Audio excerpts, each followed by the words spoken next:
Oh my god, Cell's still here. What fucking sorcery is this? It's called slipping him $10. Oh, okay. Well, Cell, it looks like you have something to say. Well, do you? I certainly do. I must go now. My planet. How is everyone? Fuck. Northcaster died on his way home. But we'd be better if we cued the roll call.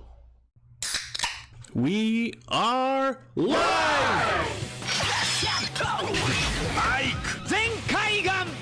Connect. Loading. Broadcast. Tempered Zeal! Bluecaster, Super Ichi! Loud and impulsive. Greycaster, late. Illuminating the Tokuverse. Goldcaster Garza. A spark of courage, the power of dreams.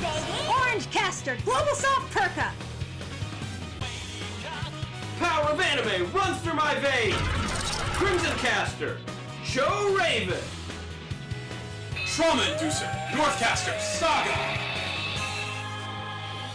Broadcasting hundreds of opinions across the world! Radio Sentai Castranger.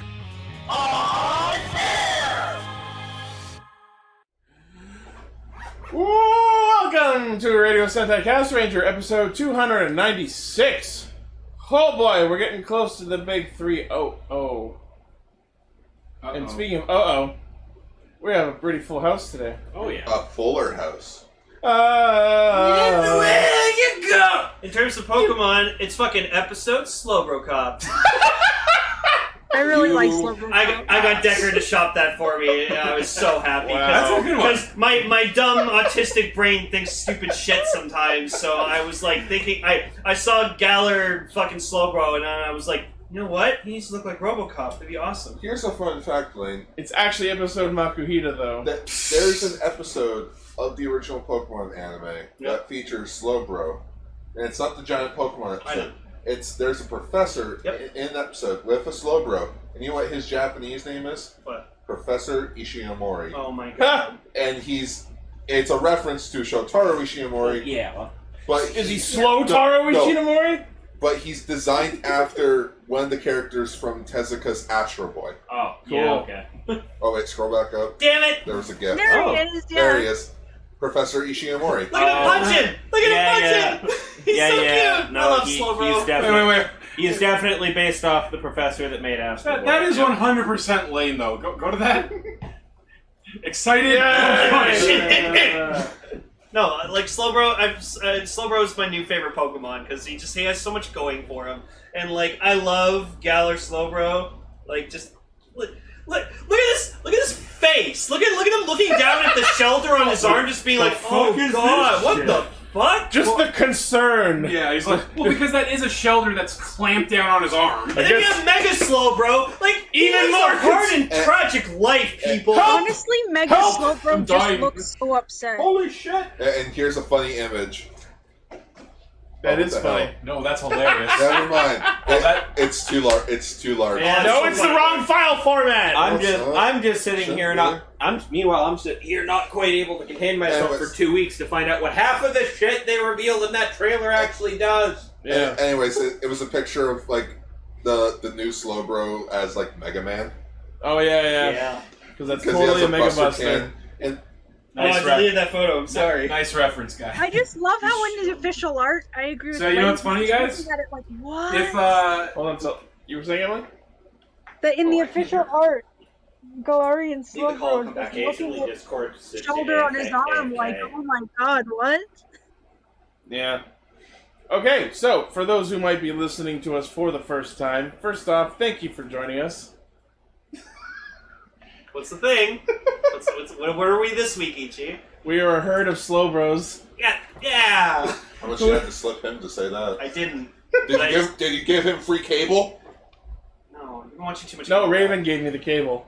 Yeah, right through your room. So you can Yeah, play I for know. 14. Thanks for not No. cleaning up the mess. No, funny story. Like, Or foaming up those so holes. Ichi wanted a new like Ethernet cable so he could be wired to the internet so he could play 14 better. And then I came up to him like a couple days later. He's like, oh yeah, that wasn't the reason why I was having bad ping. It was because of this other thing. And I'm like, No, the ping was still an issue, but I further improved my game performance by moving the game onto a solid state drive. So, hooray! After almost a year. Anyway. So, you know what's interesting, guys? What? Sorry, let me finish my intro. Okay. We are a herd of slow bros who assemble every week to talk about Kamen Rider and Super Sentai. Unfortunately, they're currently on hiatus. No, they're not. We can watch the stuff that they're airing. You guys are just being dickweeds and not wanting to talk about it. Correct! Moving on. We talk about Kamen Rider, Super Sentai, and a third thing, but for these last couple of weeks, we've been doing viewer-voted things. So, first off, thank you again for listening, watching, liking, favoriting, sharing, and subscribing. Don't forget to use our code for Skip the Dishes in the description of every episode to get $5 off your first order, which also gives us some credit. Hashtag Feed the Castrangers.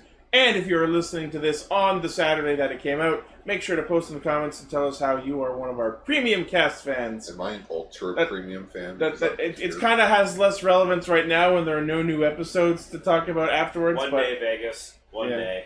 One day. Hey, I would like to talk about Skullman. I created a fair poll, and these were the results we got. If you want Skullman to be talked about, you have to convince everyone else. And I You have to fix the results. And I put in King of the Hill. But look where we are. No King of the Hill. Yeah, and someone else put in fucking Flat Earth Theory. You can vote for something as many times as you want, but it costs $30,000 each time. Yeah, you have to sub to our Patreon. You get extra votes. Yeah, Vegas, if you want Skullman to be talked about, you need to go to everyone's houses and hold them at gunpoint simultaneously. But Skull Point.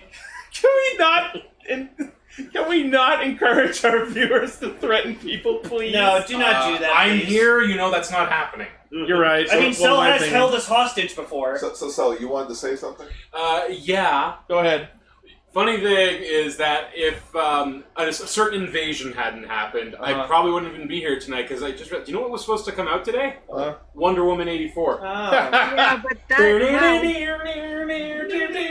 I wonder if that's actually going to come out now. I guess the invasion really wasn't all bad. It is, but they flat out said that they're going to delay it specifically because they want people to see it in theaters. Like Black Widow. We all know, including myself, movie theaters are never going to happen again. Nah. Not after the this. same way. Oh, apparently drive-in movies are becoming a thing again. Yeah, those are open. I've never been have to one. Yeah, me either. I'd like to go to one. I sometime. have. It's interesting. I drove past one.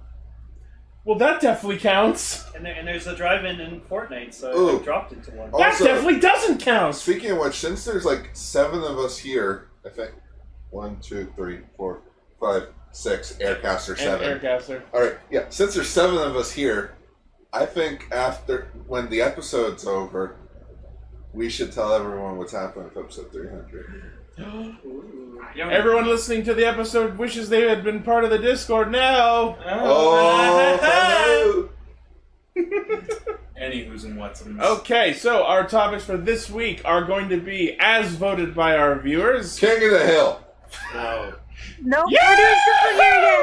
we're doing Symphogear. It's Symphogear episodes 3 and 4. I am okay with this. Oh. I killed Fitty Kaiju. I killed Fitty Noise! Oh shit. And our self-chosen feature topic, which we were supposed to do last month, but we delayed for Gar's sake, Yeah. will be episodes 1, 5, and 23 of Taiyo Sentai Sun Vulcan. Okay, I'm sorry, this will be really funny, but can we Photoshop Cotton Hill's face onto either Hibiki, Tsubasa, or Chris? I don't fucking care who. We need to put Cotton Hill somewhere else there. I killed Fitty Noise! It's Cotton with a K? No, it isn't. His name's spelled with a K, I think. Is it? No, his name is Cotton, like the word cotton. If someone wants to disprove me, go ahead. It's not chase the sun, it's catch the sun. Chase the sun. Cool. I lost my cap now. Good, now you have to finish your drink. No. Well, let's get into the Symphogear. Symphogear time. Because all we need is drugs. You can see I changed the wallpaper this A time. little bit. Okay. I mean, it's definitely a thing. Ooh. Gar. Dumb person here. What's Symphogear? Symphogear is amazing. So for those who were not here Tune into last week's episode, Garn, you can find out. Oh, Jesus Christ. Yeah, go listen to last week's episode. What? It's an anime about magical girls who wear armor that are powered by ancient. Yeah, they power themselves with their own They battle literally themes. sing their own battle themes. Yeah, they sing their own battle themes while they're fighting. It's Yeah, fucking rad. ancient It is artifacts yeah. that activate when they sing. It's a damn good show. Great music, and it was good enough to get 5 seasons. And I was told, you guys were saying something I didn't know, was that apparently the first season had very little budget, Yeah. and they didn't realize it was going to be as successful as it was, but then due to CD sales, they were able to amp up the budget for the all the subsequent seasons. But honestly, if you hadn't told me about the budget thing, I wouldn't have noticed, because the first season still looks freaking amazing. Yeah, the thing is, I've rewatched the seasons of this show a number of times with various people while I showed them the show, and it becomes really obvious when you go back from later seasons. I will say, rewatching it after having watched the rest of the show, the seams are visible. Raven. Yeah, the one... Oh, sorry. Yep. Is it recommended to watch this show legally on Crunchyroll? No. They don't subtitle Not the the first songs, couple so like seasons half anyway. the context is lost. Yeah. Yeah, the problem, and this is, okay, so I'm going to say this for the most part, no, I would very much recommend in most cases if you're watching anime, use the legal streaming sources, because we have those now, and we didn't back when I started in any of this shit. Yep. So, in most cases, I would say use the legal streaming services if you want to watch stuff. However, with Symphogear, I think they did fix this issue in later seasons. The first couple seasons on Crunchyroll, their subtitles didn't translate the songs. Oh, no! You're missing yeah, half the context. Yeah. Because the lyrics matter. As a thing for Crunchyroll, they tended for the longest time when they first started not to translate music. You bastards! So like the opening themes, the ending themes, whatever, and so when they subtitled Symphogear, they went, it's just a song, right? And didn't realize going into it that the songs were super important to the... Fucking heresy. It's like having a musical and not translating any of the song numbers. Yeah. They matter. I know Crunchyroll normally doesn't translate like opening and ending songs, but this is above and beyond. Like, yeah, so it was just an awkward moment of the show has these songs are really, really important actually. In addition, we did try to watch them on Crunchyroll, but halfway through every episode, the file would just stop playing, and I had no idea where in the episode we were. So, anyways, the whole problem there was they didn't translate the songs, they didn't subtitle the songs, even though the characters are actively singing these songs in the show. No translation, and so I just, honestly, and quite frankly, the first couple seasons also have some questionable translation choices for things. It's like, God, it's... The name of a certain relic we haven't actually met yet was translated differently. No, the names of a lot of the technical terminology in this show are just... Yeah. But you know which one I mean. Yes, I do.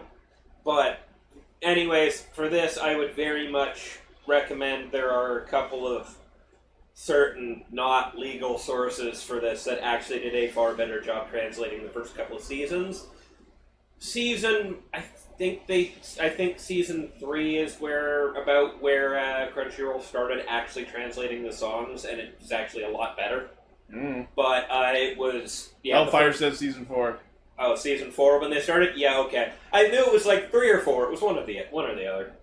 So I definitely, as much as I don't want to recommend piracy on this show, yeah. Yar.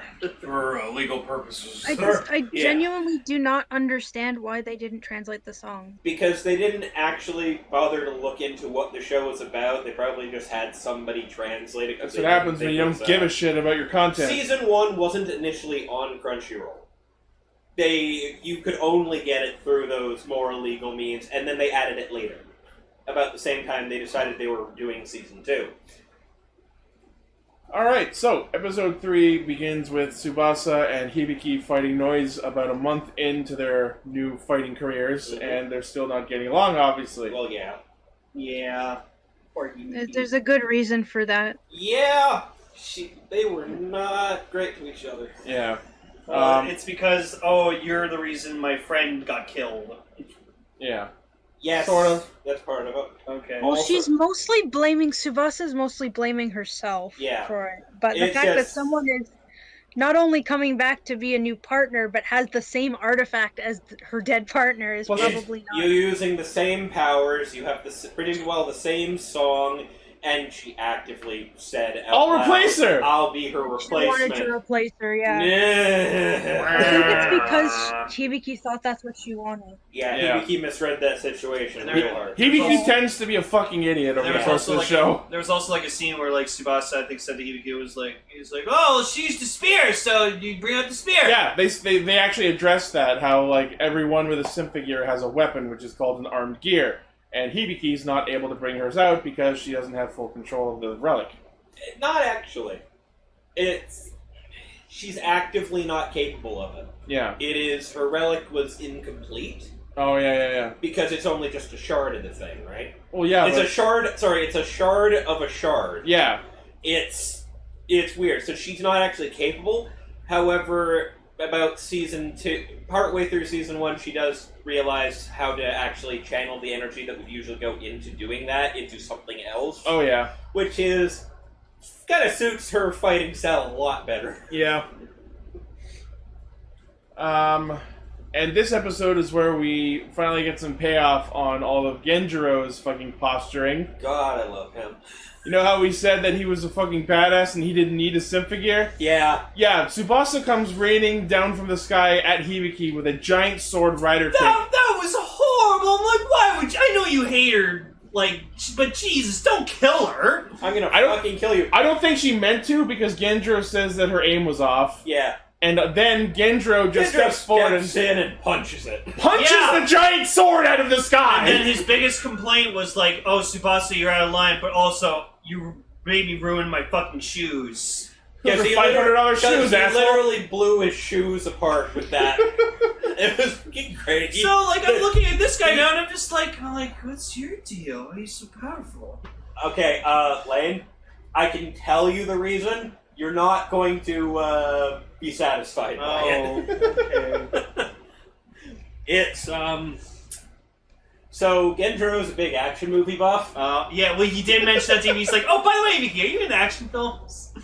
That's it. That's the whole reason. Oh, so he just... so he's basically like One Punch Man, where he was just like, I'm just gonna train a shit ton until I get fucking buff. Yeah.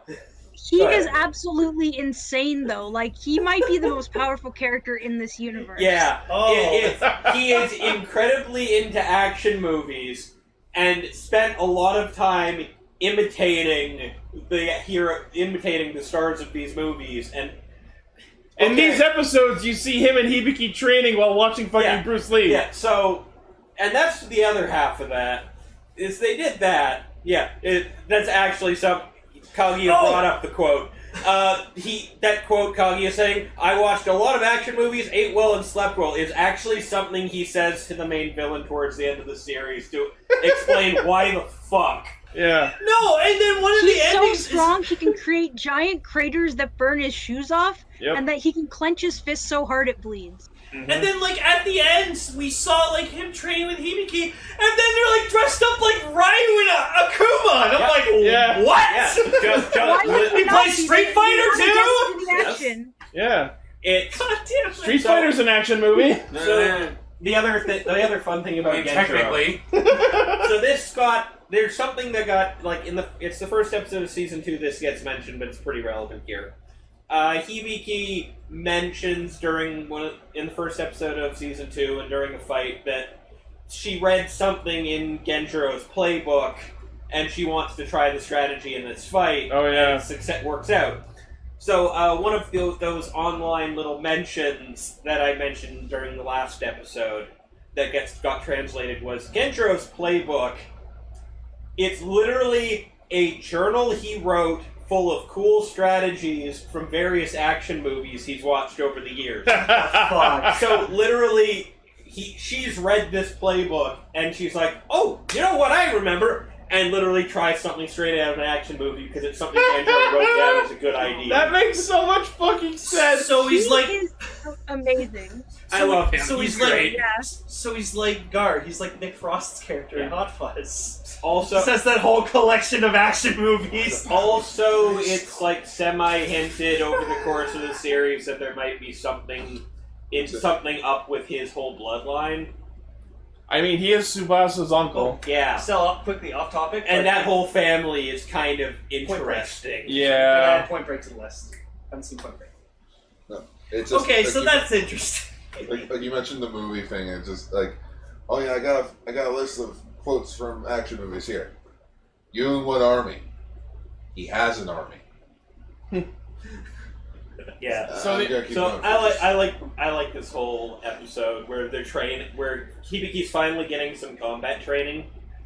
And, I mean, admittedly it's Genjo, but Genjo is fucking OP, so Yeah. obviously whatever he did worked. Do you know who my favorite character in the show so far is? Fucking Hibiki's roommate. Miku? I feel so sorry for her because, like, they're studying for an exam because, like, Yeah. she mentions, like, oh, like, you know, you don't have to do makeup exams, like, if you like pass this, and then, like, she's like Hibiki's exhausted because she's just been fighting noise all the time, and, like, it kills Hibiki inside. She can't tell her, and, like, later on, she's like, well, I wouldn't hide anything from you. You know that you're too special to me. And she's like, yeah, Yes, I'm not hiding anything. Keep watching this season. No, I know. When Miku does find out finally, oh god, does that cause a bit of a rift? And just like they're sitting on a bench, they're like holding hands. And I'm like, oh, they're so adorable. Like they're so cute. They are. Yeah, their relationship is actually like a really Huge big thing. part of this Yeah. series. Oh, I yeah. love it. If you It's think adorable. that Miku is just gonna disappear as she becomes more and more superhero-y, like I actually thought that at first. I thought she was gonna basically stop being relevant. That That's good. absolutely Very doesn't not. happen. Yeah, that's Yeah. very much not what And happened. the whole thing with Hibiki, like, managing her schedule and having to, like, keep abandoning her normal life to go do superhero stuff, I actually really appreciate that because it feels like this is the payoff to things that Mighty Morphin Power Rangers tried to do. Or like 'Cause Spider-Man. there was, like, shows like that always had, like, where they're at their school or the community center doing things and then and then they have to drop what they're doing and go fight evil. And there was never really anything I would No call one ever really satisfying. called them on it. too Yeah. hard. There was never really any satisfying This development of that. This one, Imagine they no, there's always some seem to be actual together. consequences in her life. Hell, Billy was the best example of that working out for him because he graduated a year early because he was so smart. I was just thinking of the one episode of Mighty Morphin where Miss Appleby actually sent Tommy to detention because like the communicator kept going up. It's like, hand it over, go to detention. Oh yeah. Oh yeah, that. No. But if you're wondering about consequences, read the first 20 issues of Go-Go Power Rangers. Cool. Yeah. all but- 20 of them? So yes, they discuss their mission and the noise and the origins and how the noise have been around forever. I love Wait, is those that the DVD evil specials. organization's name? No, the noise of the monsters. Yeah. Oh, okay. I'm gonna say in I terms love of the like Zesshou in terms of the specials. noise, Thank I don't you, Decker. like them because I don't Their like designs how, like, are really weird and ugly. and then like I'm watching this episode and randomly like at the end fight I'm just like I'm like, does that one look like a pile of grapes? Yes. Yeah. I was like, Yes. what? Welcome. The I noise told are you, so it was- neat because they're so alien and like most of them Yeah. don't even have eyes or faces. Yeah, they that- really look like something from Yeah. another place They're that shouldn't be. so absolutely ridiculous looking, but at the same time fucking terrifying when you actually consider what they do. It's Yeah. also the idea too. It's like you have something that looks kind of cutesy, cartoony, innocent, and there's that juxtaposition of them, murdering. Yeah. Yeah. Yeah, like Elaine, like I said, that was the one that looked like grapes. That was the grapes of wrath. and like in the Here's last, the grapes in the and first, here's the in rat. the first two here's the episodes, in the first, and like what shows that they're terrifying is like the first two episodes. One of them was literally this one that just had like a giant mouth that was like, so. Yep. Said. But yeah, I just like I'm assuming later on we're gonna see some noise that like are fucking ginormous and really intimidating. Yeah. Yeah, yeah. That'll happen. I feel like it would, but like I just right now They I have just don't that like sort of these ones. like texture on them, and they Yeah. have those crazy designs that don't really even look like anything alive. Yeah. Kaguya mentions the important thing. Yeah, they do actively show you where these things come from in Season 2. Though they do actually mention it a couple times offhand in Season 1. Yeah. Yeah. So it's But like also, Pacific Rim. What's interesting is like Tsubasa's an idol, so she's still dealing with like being Yeah, a now she's a Symphogear solo act. Having and to do- idol life. Yeah, Symphogear user, idol, high school student. Oh, Yeah. Yeah, it's hard enough already That's to the be show. just one, but now Those she's are the also things we're talking about. and also has to deal with Gree. So yeah, it kind of makes Hibiki look like she's got the easy life because she only has to juggle Yeah. normal life and Symphogear, whereas Tsubasa has normal life, Symphogear, and So, well-known idol. I can see why she'd be stressed out. So it's like Hannah Montana. Please No, don't. At the same time, That's at the actually same a pretty time, good comparison. Her idol life end of things is still part of the Symphogear user thing because it's still just a cover story for most of what they're doing. So Yeah. it is Hannah Montana. It is Hannah Montana. Their base is under the fucking school. Her manager is also part of this group Yeah. and is a ninja. Oh yeah.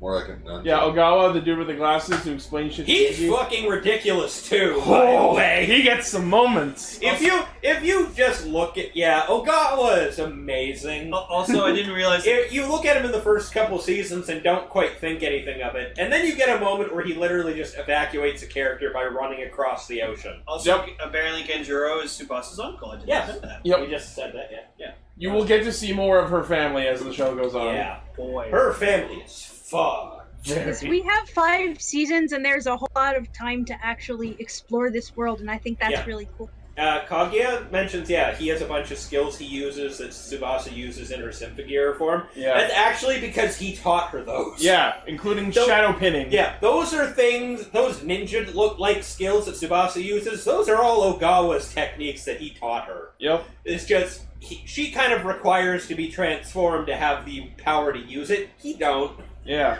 He just does it. Fucking everyone around the Symphogears is someone amazing. Yeah. Pretty well. You just get that one normal dude on the comms, though. Yeah. By the way, it was super creepy to just see Ryoko straight up coming onto Hibiki. Yeah. Maybe I'll make you mine before anyone else gets you. That's something Hibiki said. Actually, Reaching out and trying to understand others has never been in vain. Actually, Kaguya mentions, the two people on the comms, except for them. And I'm like, no, the woman on the comms is also, like, half decent at what she does. Yeah. Okay, Everyone there It's gets just the the moment. guy who just odd man out. I can't do anything except computer. We Yeah. also saw Anti-Hibiki. Oh yeah, she goes anti-form again. Oh, briefly. yeah. That was cool. Oh, looking. was this the Durandal moment? No. Or no, before that. She just got really angry because she couldn't see the shooting stars. Yeah, that was when she sort of controlled it a Yeah, little. they did mention Durandal in episode 3, though. They mentioned that they talk about how the relics they use are incomplete ones that require song, and then there are the complete relics like Durandal, That and once activated can be used by anyone. as well, that's not the only relic. We also get introduced to Nerhushtan. Yep, the armor that got activated and caused that whole issue in episode 1. Yeah. Which, at the end of episode 3, shows up being worn by my favorite character. Yep. Yeah, so I'm kind of sad that I got to see, like, Chris as, like, a good guy, and then she shows up, and I was like, wait, I'm like, wait, she's a bad guy? I'm like, what? Yeah. She's the classic magical girl who shows up as a bad guy I love our first. comments. It's just all about Chris suddenly. Yes. I love Chris. Yes, Zembu. Much Zembu. Every Friday, hey. I'm You Chris. share a name with a really cool magical girl, and a really cool magical Yeah, girl basically. shares a name with a really Starts cool off equipment vaguely wielder. villainy and then just, Yeah. main character later. 2 cool people named Chris are involved in this chat today. Her songs are great. Yo, yeah. I will say Chris in her Neshutan armor Nehushtan. is pretty dope. Yeah. She's a whip! She's got spikes and whips and Yeah, lasers that shoot noise. Get prepared to see that armor a lot this season. Yeah, that I wasn't expecting to see her freaking summon noise. That was terrifying. Just from this vantage point, she kind of looks like a more heavy metal version of Anja Woman. I kind of got that vibe. And then the Hushten armor, yes. Yeah. Kinda This armor, yeah. It reminds me a bit of like the Kaiju Girls anime from 2017-ish. She kind of gives off on a Ronkar vibe. Kind of. A little bit. Looks like a berserk mode. Yeah. Well, I mean, she's pretty pissed off. Yeah. I don't know how much I should spoil about her backstory for No, people. it's we'll find I out. wouldn't go into the backstory. But I'll leave that. So episode 4, we get to learn more about Kanade and like how she became a Symphogear. Wow, was she different than the way she seemed in the first episode? Yeah, it looked like she got like kidnapped. Honestly, her backstory and the dark places that this goes can be. Yeah, We have- well, Chris is definitely. You had that. Well, like but Kanade, I wasn't expecting her to be like tied up in a fucking chair, forced a fucking needle in her neck, fucking vomiting up blood. That was because she broke in.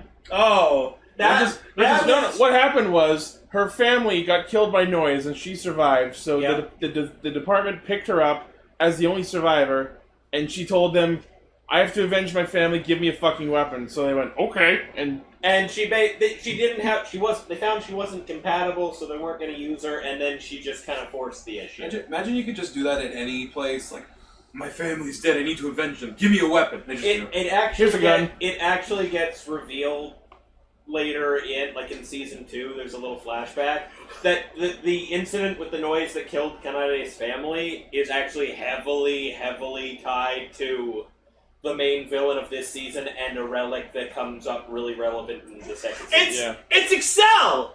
Yeah. My family got killed by this fucking enemy. Give me a weapon to fucking exact my revenge. Okay, here's a belt and a sword. Yeah, basically. My god, it's fucking Excel! Yeah. Yeah, That's awesome! Hellfire's kind of got it. Season 1, when they introduced Chris and they actually explained her backstory, there's a lot to unpack in that backstory. They didn't get into it in these episodes. I though. know. In this episode, But we I'm not going already to get have, into it either, but there's a lot to unpack there. we Oh, yeah. already have And then Kanade's they did backstory. retcon a lot of stuff in later seasons, so it's not as bad. Yeah. We already Yeah, have her season Kanade's 1 backstory backstory is in this absolutely episode, fucked. and that's a lot to unpack on its own. Let's not all So just talk over imagine each other. even crazier than that. Let's keep the talking over each other to a minimum. Oh, sorry. No, it's okay. So yeah, episode 4 gives us the flashback about young Kanade, and then Chris in the Nehushtan armor shows up. They both tell Hibiki to fuck off. And of course, because this show's gotta have its weird fan service, Hibiki gets covered in fucking paralyzing That goo. was not That cool. was I a don't little know like bit that. weird. Okay. No. I promise, when I watched this show, it was for the armor and the fighting and the plot, You not know- for weird shit like this. Hibiki can't help it, she has a well-toned ass. I'm sorry. Yeah, I was Well, gonna she say, and when Tsubasa gets up, it's just the camera is in a very specific area of Yep. her body. yeah. Yeah. Yep. It's Hell, on it's her as I- booty. It's on her booty. As another film critic said recently, Whoever made this liked booties. Stay classy, Japan. Stay classy. Like, there's even a shot where, like, Hibiki's, like, communicator's going off, and it's just literally just zoomed in on one of her fucking breasts. I'm like, oh, God. And she's not even the breast character. So, Well, I just Wah, started wah. watching the latest season of Shokugeki no Soma, and they went from there's a character who has large breasts to literally zooming in on them every time she's on screen in this season for some reason. It's very Moves. weird. Yeah. Yeah. so then Tsubasa, she does her swan song. Yep. She does the Zesshou. So, She's okay, doing a heckin' she did a thing that legit made me fucking jump. So, like, she's singing her swan song, whatever, like that, and, like, Chris is like, oh, fuck, so she summons a bunch of noise. Then it cuts back to Chris, and there's just Tsubasa right in front of her still singing. I'm like, Jesus Christ! Increase. Ninja! Absolute maxing out of all of her stats. Ninja! Oh my Because god. ninja. And so I was confused. I was like, I was asking you, I'm like, wait, doesn't like swan songs kill you if you use it? And then, As I explained in the last week's episode, technically there were some circumstances that led up to Kanade's killing her, but if in certain cases like Hibiki and Tsubasa and Chris, where they're actually really well attuned to their Symphogear units, It'll put them down for a bit. We saw what happened after It'll she used put it. them down. It has a hell of a blowback to it. I definitely blocked out that fucking Danganronpa-esque blood face. Oh, I did. Yeah, like, I you just see the remember blood that. like dripping out of her eyes. That and was stuff. great, I was actually. The blood in the show is, I don't think it's gratuitous. I think they have just enough blood to show the impact of what this by Yeah. the way, there is something that happens with the Zesshou later on. There is one character who can actually control them really well. Yep. Okay. But yeah, like, just fucking Kanade, like, fucking coughing up all that blood. That was terrifying. And then, like, she, like, fucking, like, puts herself up against the glass at Tsubasa, and she's just like, I'm gonna fucking do this! And she's like, oh my god! Kill me! And Chris just fucks off into the sky. Yeah, Chris is fucking Chris terrified. is just like, no. Swan song! Wow. Yeah, that. Like, yeah, that. Why'd you make me see it again? Did you like my swan song? Did you? Just like possessed. Yeah. Yep. Oh my god, yeah, so... Oh no, it's a... But yeah, so then it ends with like Hibiki just like looking at like me, could just be like, I'm not hiding anything. Nothing at all! Don't lie to poor Mika, she's too sweet. So it's the whole Tiga thing. Yeah. Hey, how are you? I'm not Tiga. I was just I never asked asking. that. I never asked that. Hey, have you seen you this want large tea? have you seen this large decrease in noise lately? Oh yeah, it's terrible. Let's go to class. Give me your shot. Don't worry. It's fine. Yeah. Yep. So yeah, I can see the real like seriousness aspect of the show from these two episodes. Yeah. So I can see that like It's not all about goo and ass shots. So like I can tell that in It's not. season 1 like it has a good setup and everything, but then like probably 2 and 3 are just like the real like plot, character arc, There's character a bunch of new development. characters who show up. There's Plot. season 3 has a bit of backpedaling on certain things that I wasn't too fond of. So- But everything Big else anime was- plot twist that no one was expecting. So, big question. Yep. You're referring to like the different seasons. Yes. Or is it like a franchise where it's like different characters, or is it like No, the they same, continue on. same cast of Yeah, characters? Same different characters, new characters get added in. seasons? Okay. Characters get power-ups. Every season know. has a different villain. Sort You of. know, Sort that of. old chestnut. Every season has a different villain, sort of. They all kind of mesh together. They're all sort of tied to the same. They're all tied to Yeah. the villain from the first season.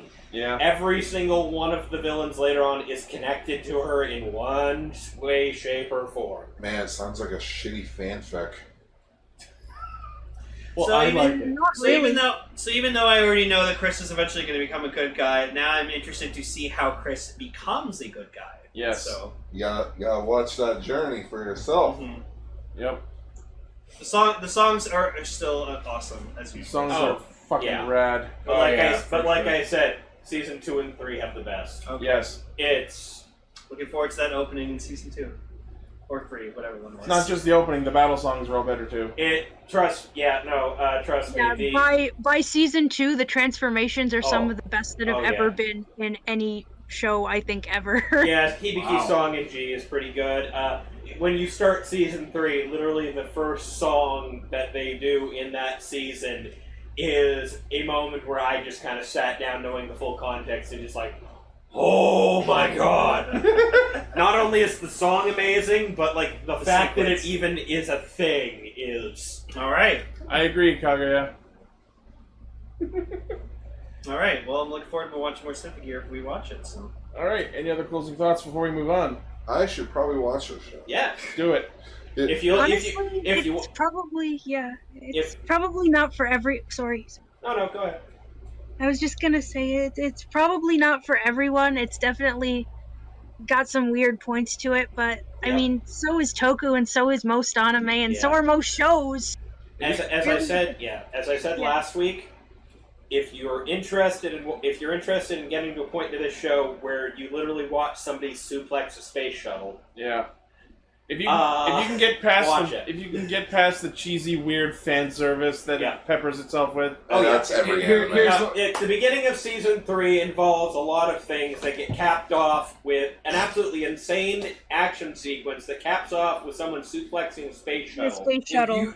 And that's not the most insane thing that they did in that sequence, by the way. on the subject of fan service, if you can handle Kill a Kill, you can handle this. Yeah, no, big time. Kill la Kill, I think, is a lot more fan service. The thing is, with Kill la Kill, the fan service is sort of intrinsic to what else is happening. No, yeah, it's like... Whereas this, in fan service in Symphogear is honestly a distraction. Decides to pan to butts a lot. Yeah, well, I've always said, I'm sorry, if you want a show that does that, have any of you ever seen Vivid Red Operation? Yes. Yes. Oh God. I swear to God, if that wasn't animated, I'd make a joke about how the cameraman has an ass fetish. Yeah. No. That's how often the camera is on their butts. Yeah. I'm a fan of tasteful fan service, but honestly, it is nothing but a distraction in this series. Yeah.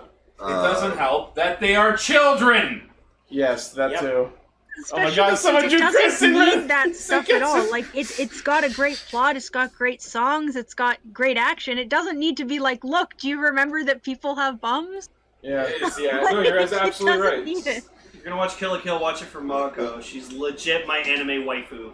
Yeah, she's amazing. Like you mentioned, children. It's like it popped in my head like a scene from like the first season of that '70s show where like they're at a party. It's like Donna's younger sister shows up and like Fez is talking to her. It's like, well, you see, in my country, hi just pops up right in the middle, like right in the corner. It's illegal here. Yeah. It runs on fucking water, man. A car that runs on water. It's crazy. This is fine. Thank you, shut up. If you watch the show, you know why it's funny. Okay.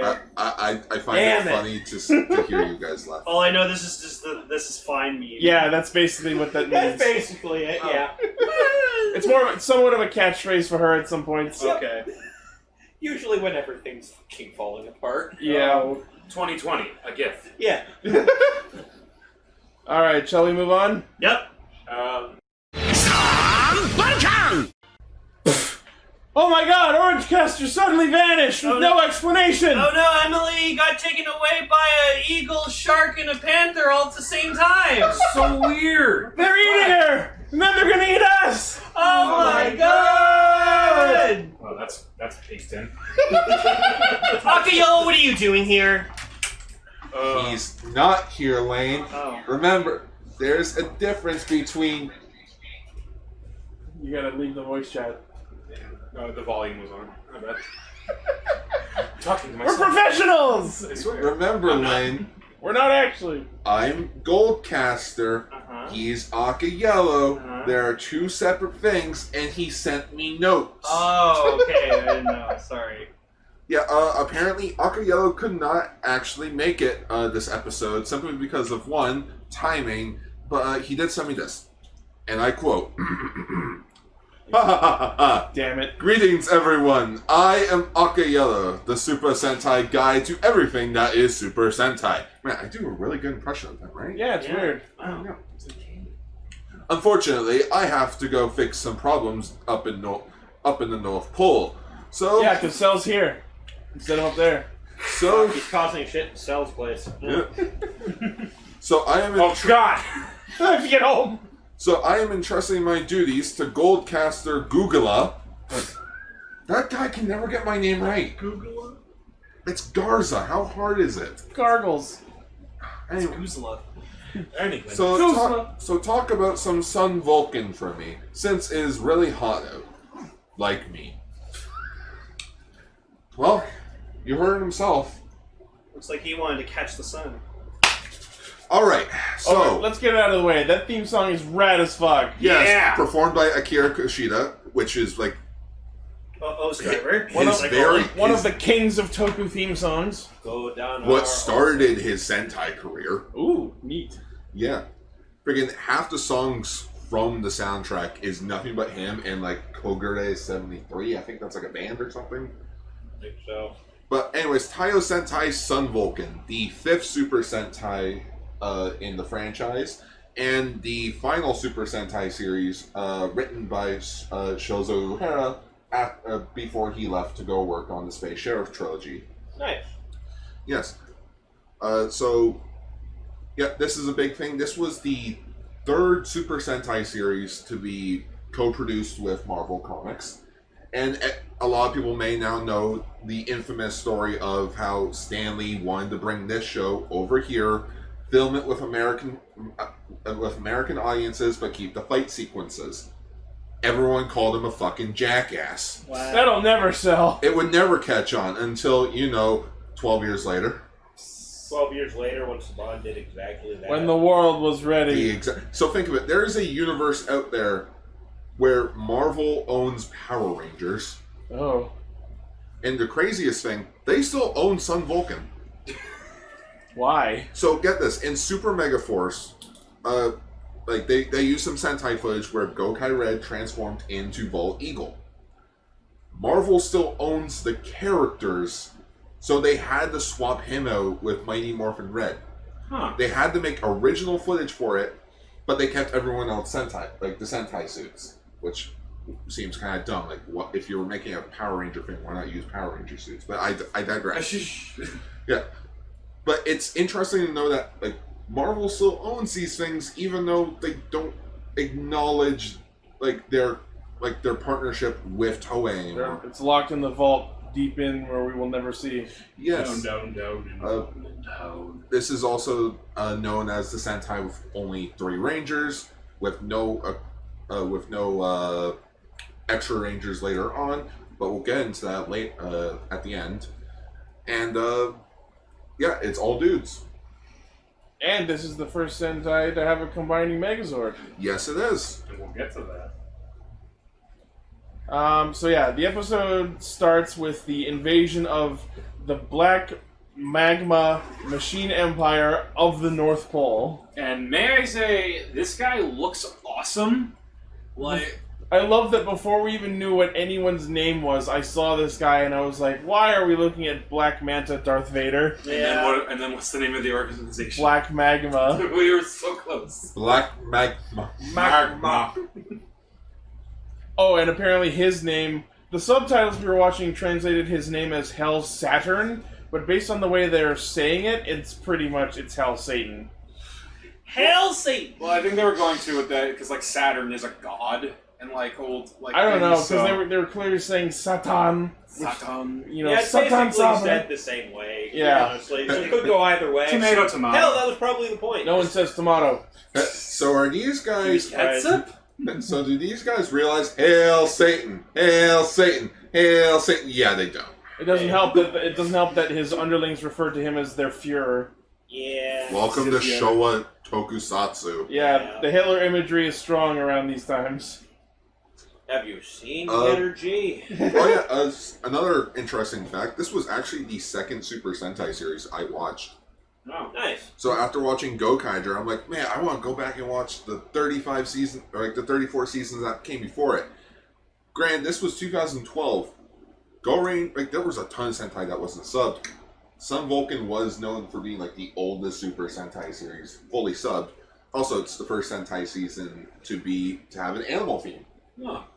7. Sailor Saturn is a different case. That was actually where all of them were named after planets. Yeah. Well, Gar, his generals were named Mars. Gar, here's a question. You've seen this whole thing, right? Yeah. Okay.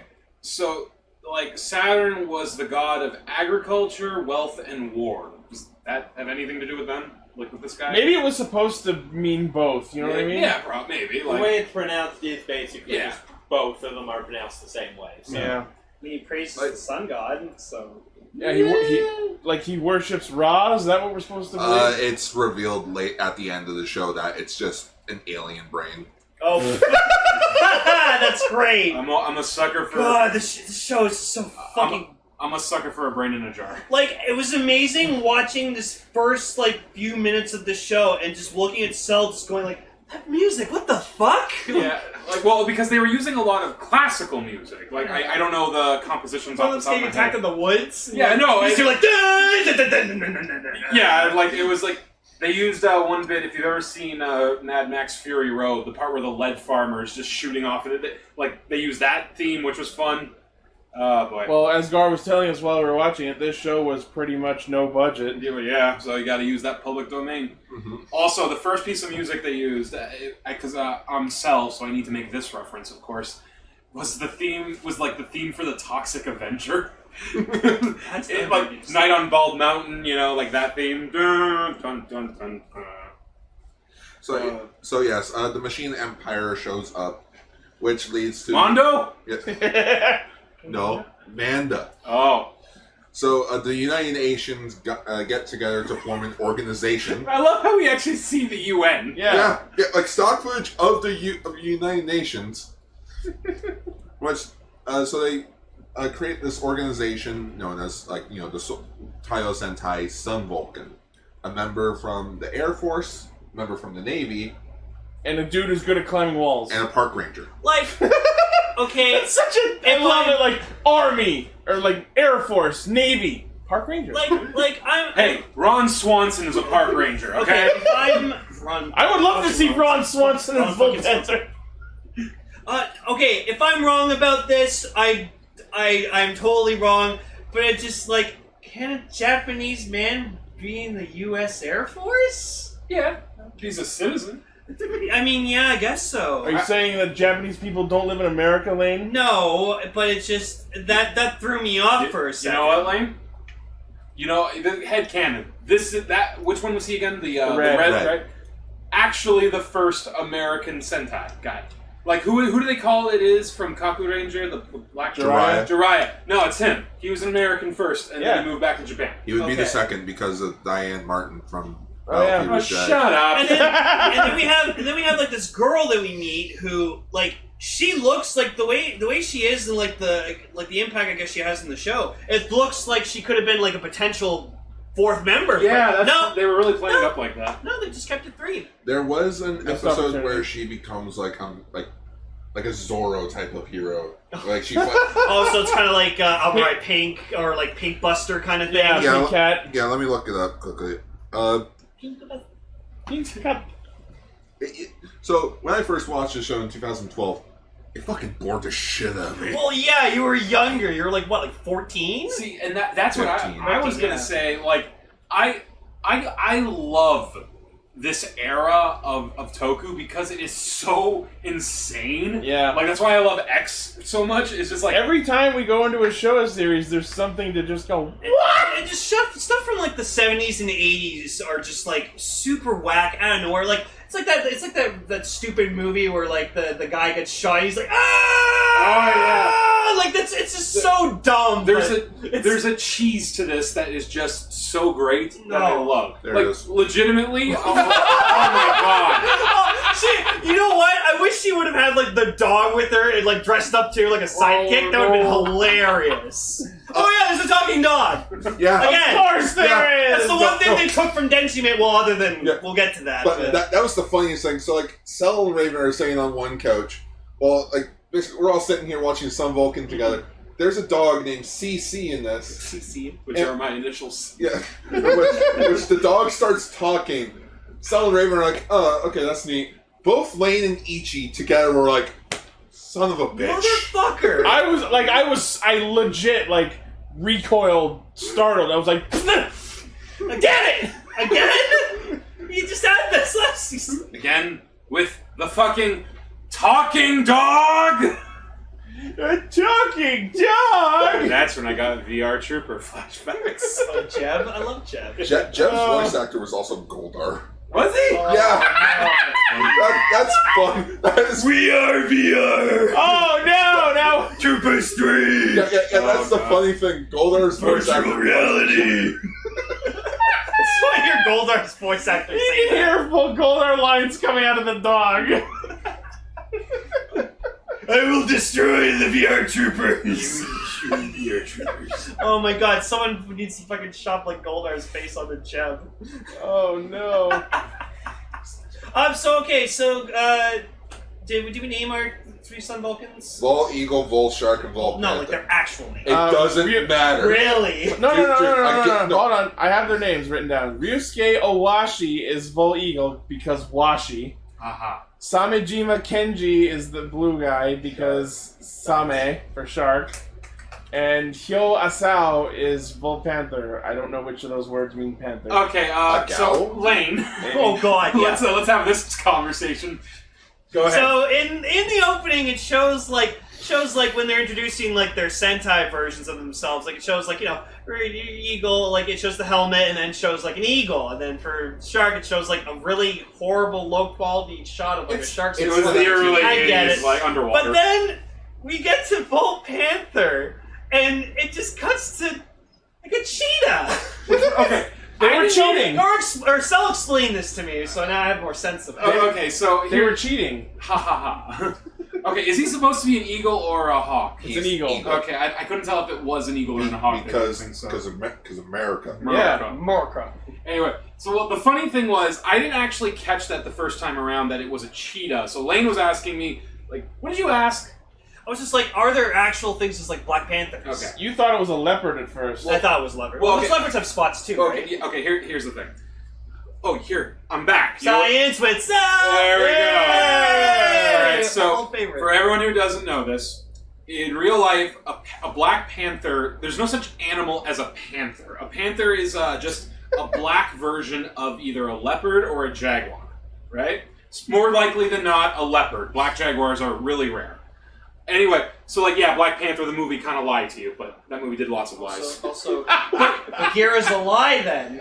He's a leopard. Wow. He's a leopard. There are lots of black leopards. Because it makes sense. They're night hunters, so it would only help them, like, you know. Oh yeah. But here's the funny thing. I didn't notice at first that what image they were using. So when they did it again, I'm like, it's not even a panda. It's not. It's a cheetah. It's Cheetor. You liar! The So bastards. it could have just been like Volt Cheetah, but I guess Volt Panther just Like, and for real, like, if you look at the Discord chat right now, like, look how gorgeous that is. it's a For pretty. a second, I awesome thought like those trees behind him were like deer antlers. It kind of looked like a goat for a second. And here's a better one to kind of explain. They're not like pure black most of the time. Like, they still have spots. Cool. What? Well, yeah, it's like how you told me about tigers. That was fucking. Maybe that's what why they chose that. Maybe. Wait, they should have just went with like Vol Lion then. Yeah, might as well. Yeah, but red, I guess they wanted. Yeah. Which is interesting, by the way, of an idea that you said this is the first Sentai to use animals? Yep. And red wasn't a lion. It's interesting. Although it is funny that you mentioned jaguars because one of their Zords is the Vulcan Jaguar. Which is the greatest thing ever. We'll get to that. It's funny because animal motif wise in Sentai, it wasn't really until Gingaman that used lions. Really? Yeah, because afterwards it was like falcon, hawk. So it's like it was always like a And bird. in Zero-One we got Eagle again. So. Yeah, which is a reference to Go Ranger because in Go Ranger the organization was Eagle. Isn't that a weird thing, though? Like, how basically, like, every country likes to use, like, a lion as, like, oh, they're from one fucking place in the world. Like, So we also meet their boss, Oh. who I gotta say, that man rocks the fucking pair of Yep. I think honestly, like my favorite type of sunglasses are aviators Same. because Same. not everyone can pull them off, but a lot of people can pull. Like Cell pulls them off. Like a lot of characters I've seen in media like fucking pull off. Like Chase from Drive pulls them off in that one shot he had. So. Which is Well, hilarious for because sure. in the third episode we discussed, this dude dresses like If I this. could get prescribed aviator sunglasses, I would get them. Because that's the one thing I hate about wearing glasses is that I can't just buy a pair of sunglasses and just put them on Well, without not being able to see. You get like attached. I don't. Those are stupid. I tried those when I was younger. I hated them. So What you should do is like what I have, get prescription sunglasses or glasses that transition into sunglasses. I heard those are annoying though, but They're not. but I no. like So them. this leader guy, he doesn't do much. Like from what the episodes we watched, he doesn't do much. He didn't say much, but he didn't need to. His presence was just always there in the room. Yeah, And like he very like commanding presence. yeah, so like the three of them are being the three Sun Vulcans are being attacked and like they get like summoned to the base, but like one of them's like, he's sitting in a cafe, and then like this balloon shows up out of nowhere, so he thinks, oh, like the kid next to him lost over the balloon. So brings the balloon. I'm just sitting there going like, there's a bomb in that balloon. There's a bomb in the balloon! He hears it beeping, and so he goes over, throws the balloon, which shouldn't be possible because... It's made. You try and throw a balloon full of helium. It explodes, and I was like, there's a bomb in it, so there was. Then how is it floating? There's more helium than bomb. If you want the dumbest bomb ever, watch Kamen Rider X. There's an exploding chicken. I was gonna say that's how you knew that it was gonna be a bomb. You're like, wait, I recognize this quality of no, the best bomb was the exploding submarine. He's got a point. I'm sorry to go on a tangent here for a quick moment. I just realized someone and I are wearing the same shirts. Well, oh my god! What do you have to change? Yeah. Take it off. Oh, someone's taking off his shirt. Taking it off. Just gonna... There we go. So beautiful. So he's tied it up now. So yes, the three Sun Vulcan members get together with their Vulcan braces. I will say I actually really like those bracelets, especially if there's that one scene where they take the emblems in them out and like put them in this like a tracker box that reminds me of the thing from the Turbo Rangers movie. Can I say something actually? And this will lead into something else later. But my God, I actually really like the design of this. Like everything in the show, like the weapons were fun. The suits. For how old these suits look pretty good. I love these suits. I think there are other Showa suits that I like better, but I don't hate these. Yeah, I like the metallic mouthpieces. Yeah, I like the shape of the helmets. I like that they have scarves. I've always said, or not always, today. The one thing I say that's kind of off is the bronze animals on the forehead, but they grew on me. Because Volt, Eagle, and Panther have them, but Shark doesn't because his shark. It's like a visor. Yeah, it's like embedded into the helmet. So I think, why didn't they just do that with the rest? I like that Red has like the yellow wings on his helmet. I guess that's what they are. Yeah. I thought that the suits were pretty damn cool. Yeah. I've seen better. I've seen worse. Mm-hmm. I've seen worse. Also, just I like the cloth Sentai suits. They're nice. Like it's a cool I learned something new recently. So there was a Q&A with one of the Red Ranger suit actors from from Go Ranger from Jetman. Mm-hmm. I found out that the original Go Ranger suits, before they started shooting, were made of leather. Oh, that would have been terrible to. It was terrible because they kept falling apart. Yeah, it would have been really hot. So they went with cloth. Okay. You know what they should have done, Mike? You should have had cut off sleeves, like in Star Trek: The Motion Picture. No, I will always say the costumes in Star Trek: The Motion Picture are the worst ever. They're so everywhere and out of place, and that's why I like the uniforms in the later movies because they're all unified and the same thing. But Lane, they look like space dentists. No, I'm gonna put a picture up on the chat. You'll see. Oh, they're everywhere. Watch, I end up liking them. McCoy wears a stupid 70s outfit. I love it. Shouldn't be. Oh god, they're the worst costumes. I love them. Okay, so while you do that, one part that I really liked in this episode was when the three of them get summoned to go to the Vulcan base. And the journey they went on. They go on a fucking journey through Victory Road, including the guys at the checkpoint to make sure you've got all 8 badges. And I realized the elevator and the subway shot were stock footage from Denziman. Which is hilarious. Because when the Denzimans get into their rowboat, they take the elevator up. Yeah. It's the same elevator shot. I guess they kept the set. Somehow end up at a pool. Ichi pull in the water.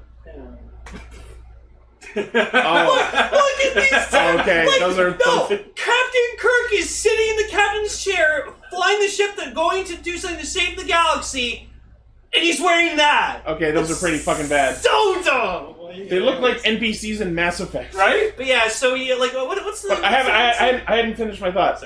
So yeah, they go on this fucking trek through Victory Road and the elevator from Denziman. They picked up on Moltres along the way. And before they started, they'd gone through the cafe where their mentor ran the front of the hidden base as a cafe. The Safari Cafe. Yeah.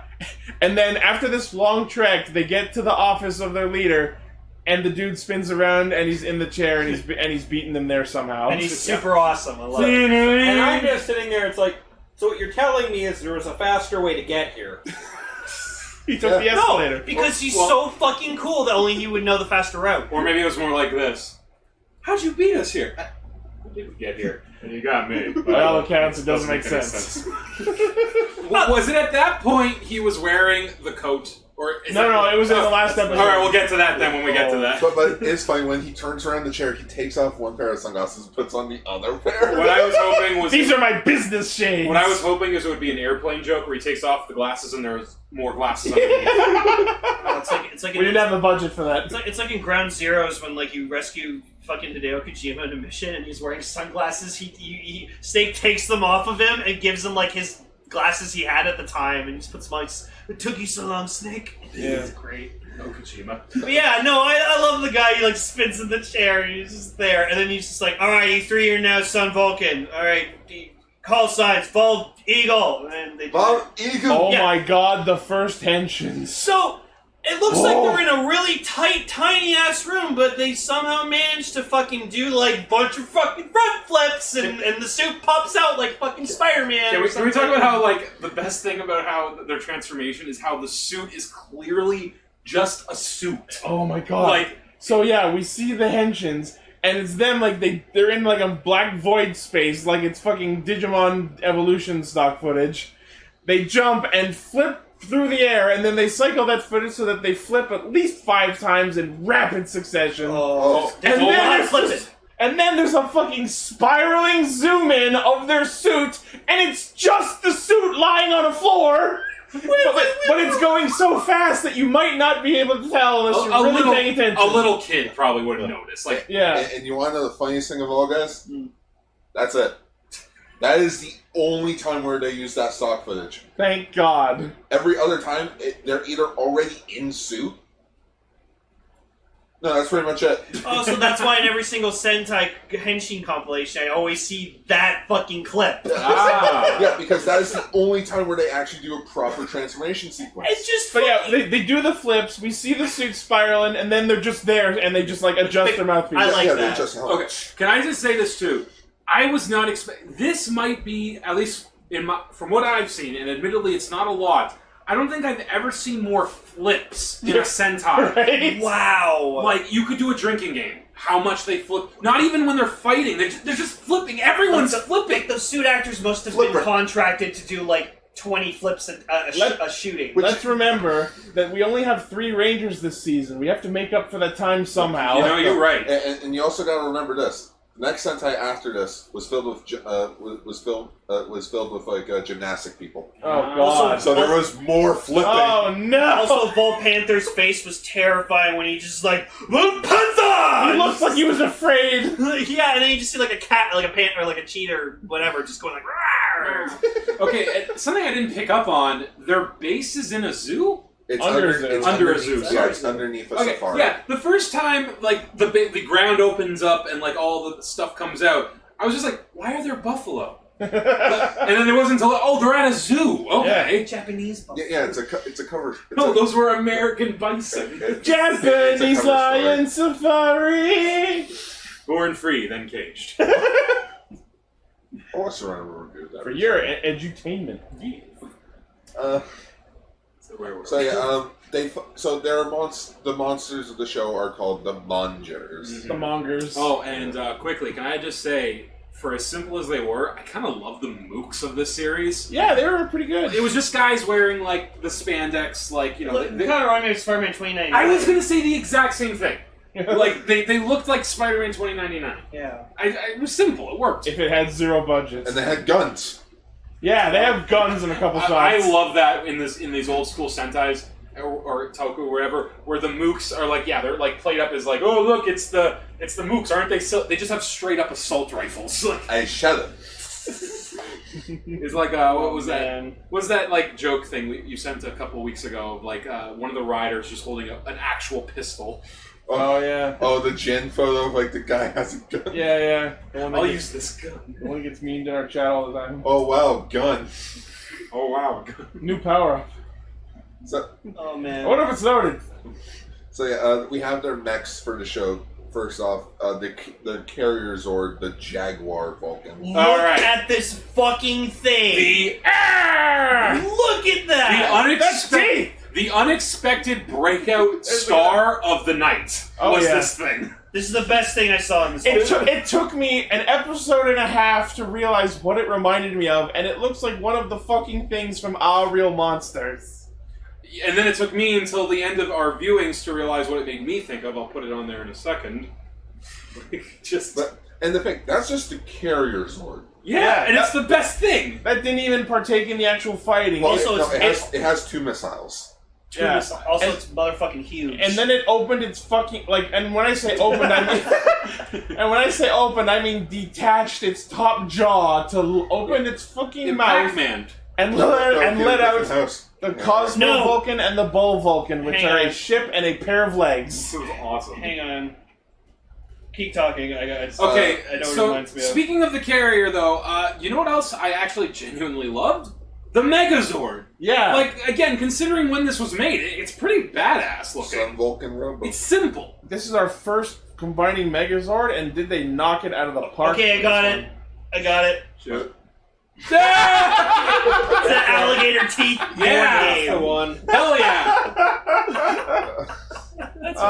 Man, that would have been funny if they'd leaned into that and made the Megazord Croc theme. Oh, another interesting fact: the suit actor for Sun Vulcan Robo is he would later go on to become like the main suit actor for every Megazord up until Lupin Ranger versus Pat Ranger. That's cool. bitchin'. You know what I was gonna say? Like, again, considering when this was made, 1980, you said? 1981. 1981. Like, the effects on the Megazord is really good. Yeah, like, surprisingly good. Like, for the time, like, it moves very well. It's like... The combination is interesting, complex, but it's visually conveyed in a way that even children will be able to assemble it with ease. And of course, his hands are in his feet. Yeah, you got to get those feet somewhere in the toys. Just why? I like that, like, while he was combining, like, he's hovering in midair. Yeah. And just, like, the legs, like, come up to, like, Yeah, you combine said with that it. was an Yeah, interesting that was angle. so cool. Yeah. That was a little weird and surprising. I'm surprised, like, the ship, when it transformed, didn't come down. The legs fly up.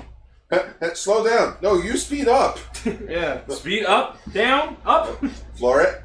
Floor it. You mentioned how like the mech fights were actually really good. Well, think of it. Toei Spider-Man came out in 78, Battle Fever J in 75 or 79, and Dense Man in 1980. So they've already had 3 years worth of like doing this giant mech fighting. Yeah, doing the giant mech fight. So they've definitely got it down to a T, or at least to a formula. Sorry for the people listening at home. This is only for the people in the room, but the Megazord. Here's my Also, Gar was telling us that for the like Jaguar Vulcan, like the mini plot is fucking monstrous. Yeah, it's because you can actually fit Sun Vulcan Robo's mini plot inside it. You know, I'm thinking too of like what was the reasoning behind the giant teeth of it was called Jaguar, right? Yeah, it was Jaguar. I'm just picturing them going. Well, it's an animal themed one, right? Yeah. I think it's intimidating. I mean, if you saw that thing flying, especially how big it is. Oh, and that was another thing I liked too. I mean, it was adorable, but I loved the flying special effects of it. Just. And then you see like the Sun Vulcan team like running towards and it. I was about to say that was a cool shot where you actually see them to scale, like how big this thing is. I love that's a pretty impressive shot. I love that the Jaguar actually had like eyes that open and close too. And then like later you see like a helicopter land on it, and like the guy like jumps at it, and like so they handled this really well. It's a big motherfucker. Yeah. It's a flying battleship. Flying battleship. Flying battleship. Yo, bring back Jaguar Vulcan. Bring back carrier Zords. Yes, that's what I was about to say. Carrier Bring Zords back are flying battleship we never got Tor the Shuttle Zord Bandai America. Damn you! Everyone wanted it, even though it's kind of pointless. But it'd be cool to have just for collectors' sake. Yeah, I'm surprised they didn't do it. Heck, freaking. Could you imagine if they did like a super mini plot of Deca Ranger Robo and then they announced freaking Deca Base Robo?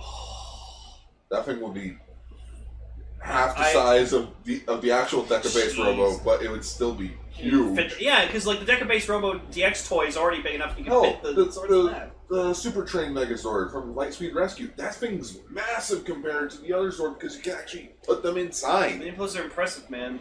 But yeah, so before the Megazord happens, we see them fight, regular-sized monsters. and they've got all kinds of fucking wacky attacks. I think by far my favorites were the ones that Bull Shark did. Every attack it did was just goofy as fuck.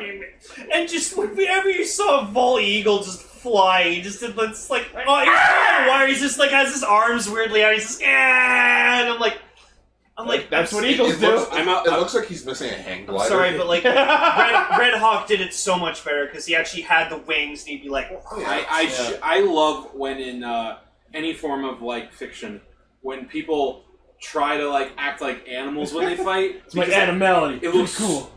Pretty cool, huh? It looks so stupid. Yeah, it's so great. The absolute best example of this, and this is why Cell's here to put in the deep cuts in movies. Oh god, there's this movie called, I swear to God, it's just 7 S's. Seven S's.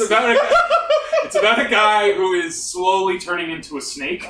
Oh no! Kinda, yeah. Oh, it's so bad, but it's great because you see a lot of real snakes in the movie, which was interesting for the time. It's from the 70s. Well, that's there's this point where, like, literally, like the guy who's turning into a snake, like the bully or whatever, is like, you know, they're starting a fight. He literally jumps onto the guy, right, and starts going like this.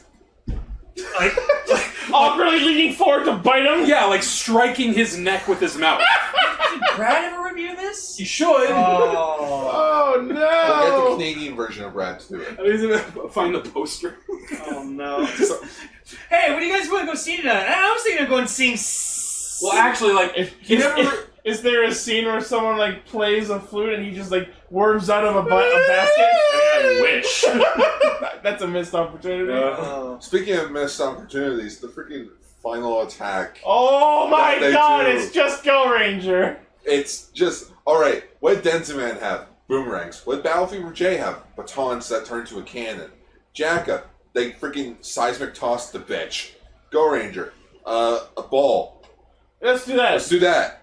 But with volleyball techniques this time. And it'll have all their colors. Vol. And then we see like Sun Vulcan Robos like fucking final attack, and I'm just sitting there going, alright, so can I see the sword for a second? Before we go to the robot's final attack, we're not done with the fucking Vulcan ball. It is the funniest shit, the most anticlimactic shit of all time for them to do all these flashy, jumpy, spinny attacks. And then they just straight up throw a fucking volleyball at the monster's face. Yeah. Is it with early century? What the fuck?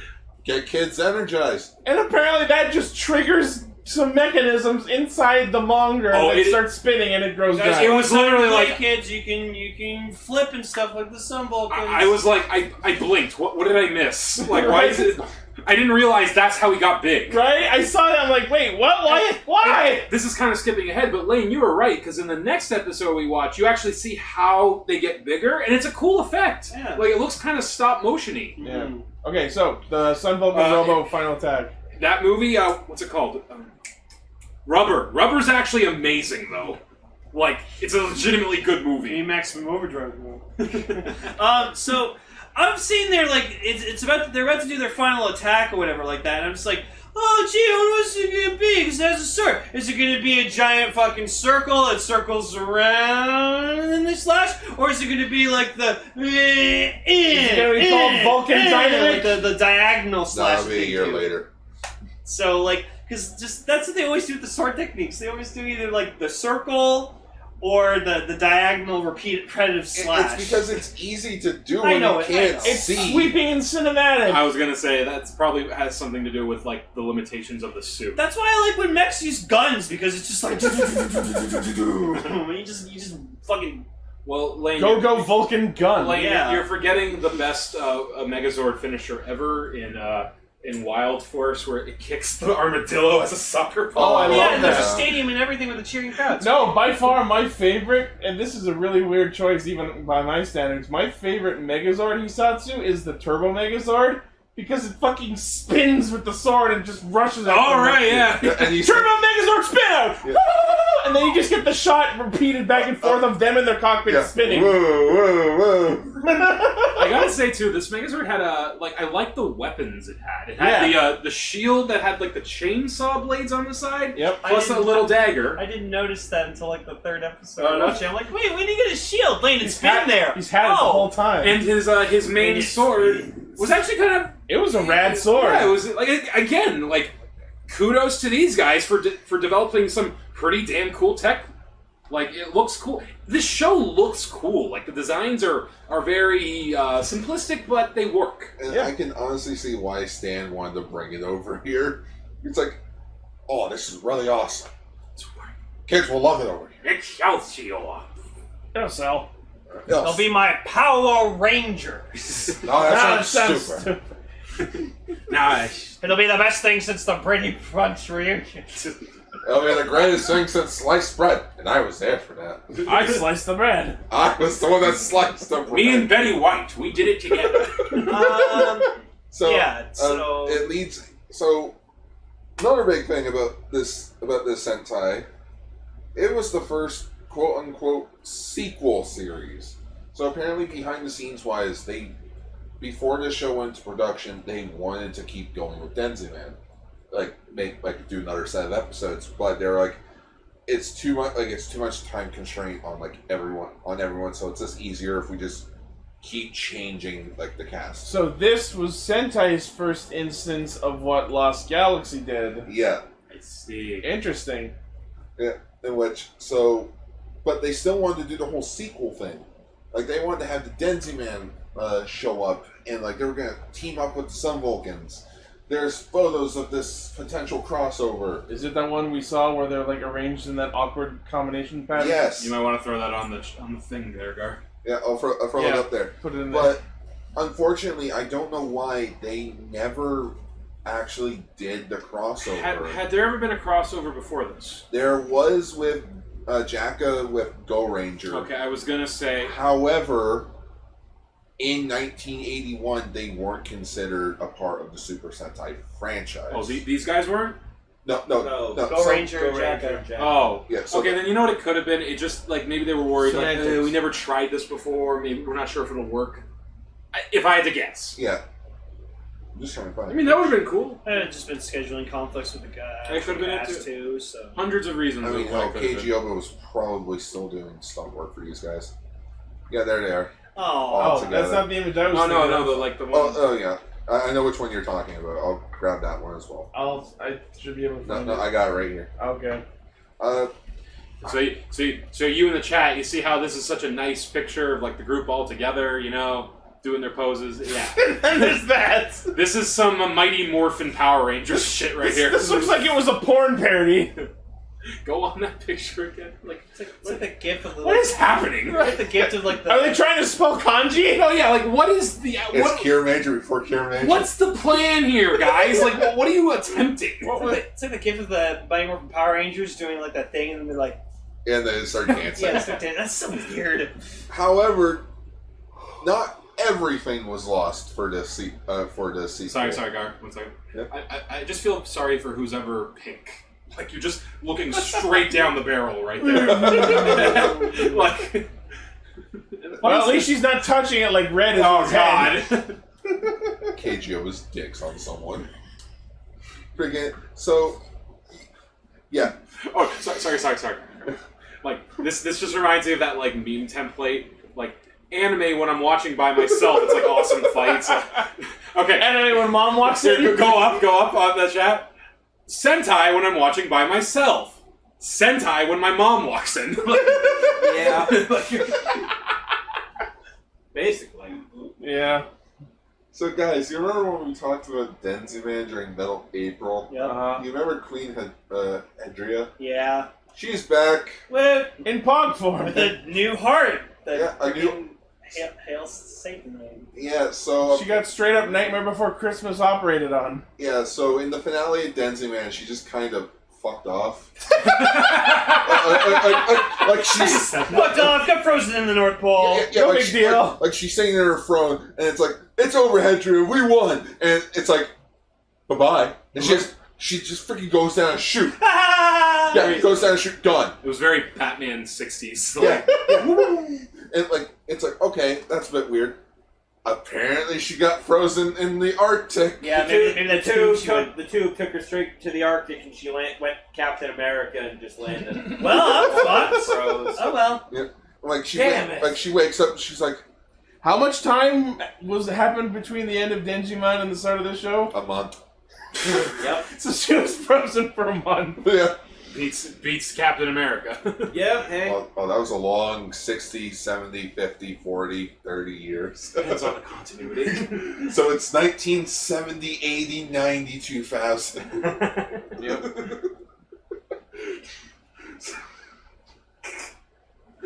Okay. So yeah. Hell Satan!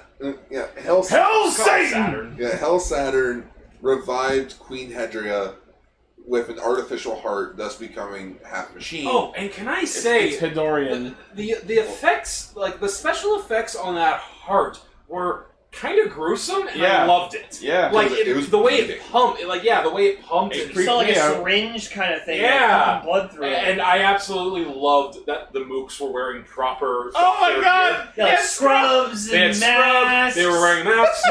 They were keeping safe due to the invasion. It's good to see good role models. They weren't social distancing though because they're evil. Yeah, well, you can't win them all. But no, like Cell, we've seen Sentai mooks in like lab coats. I don't and stuff. see that. It's great. It's fantastic. I just love the idea of like the actor though, like putting on that suit and they're like, okay, put on this and Yeah.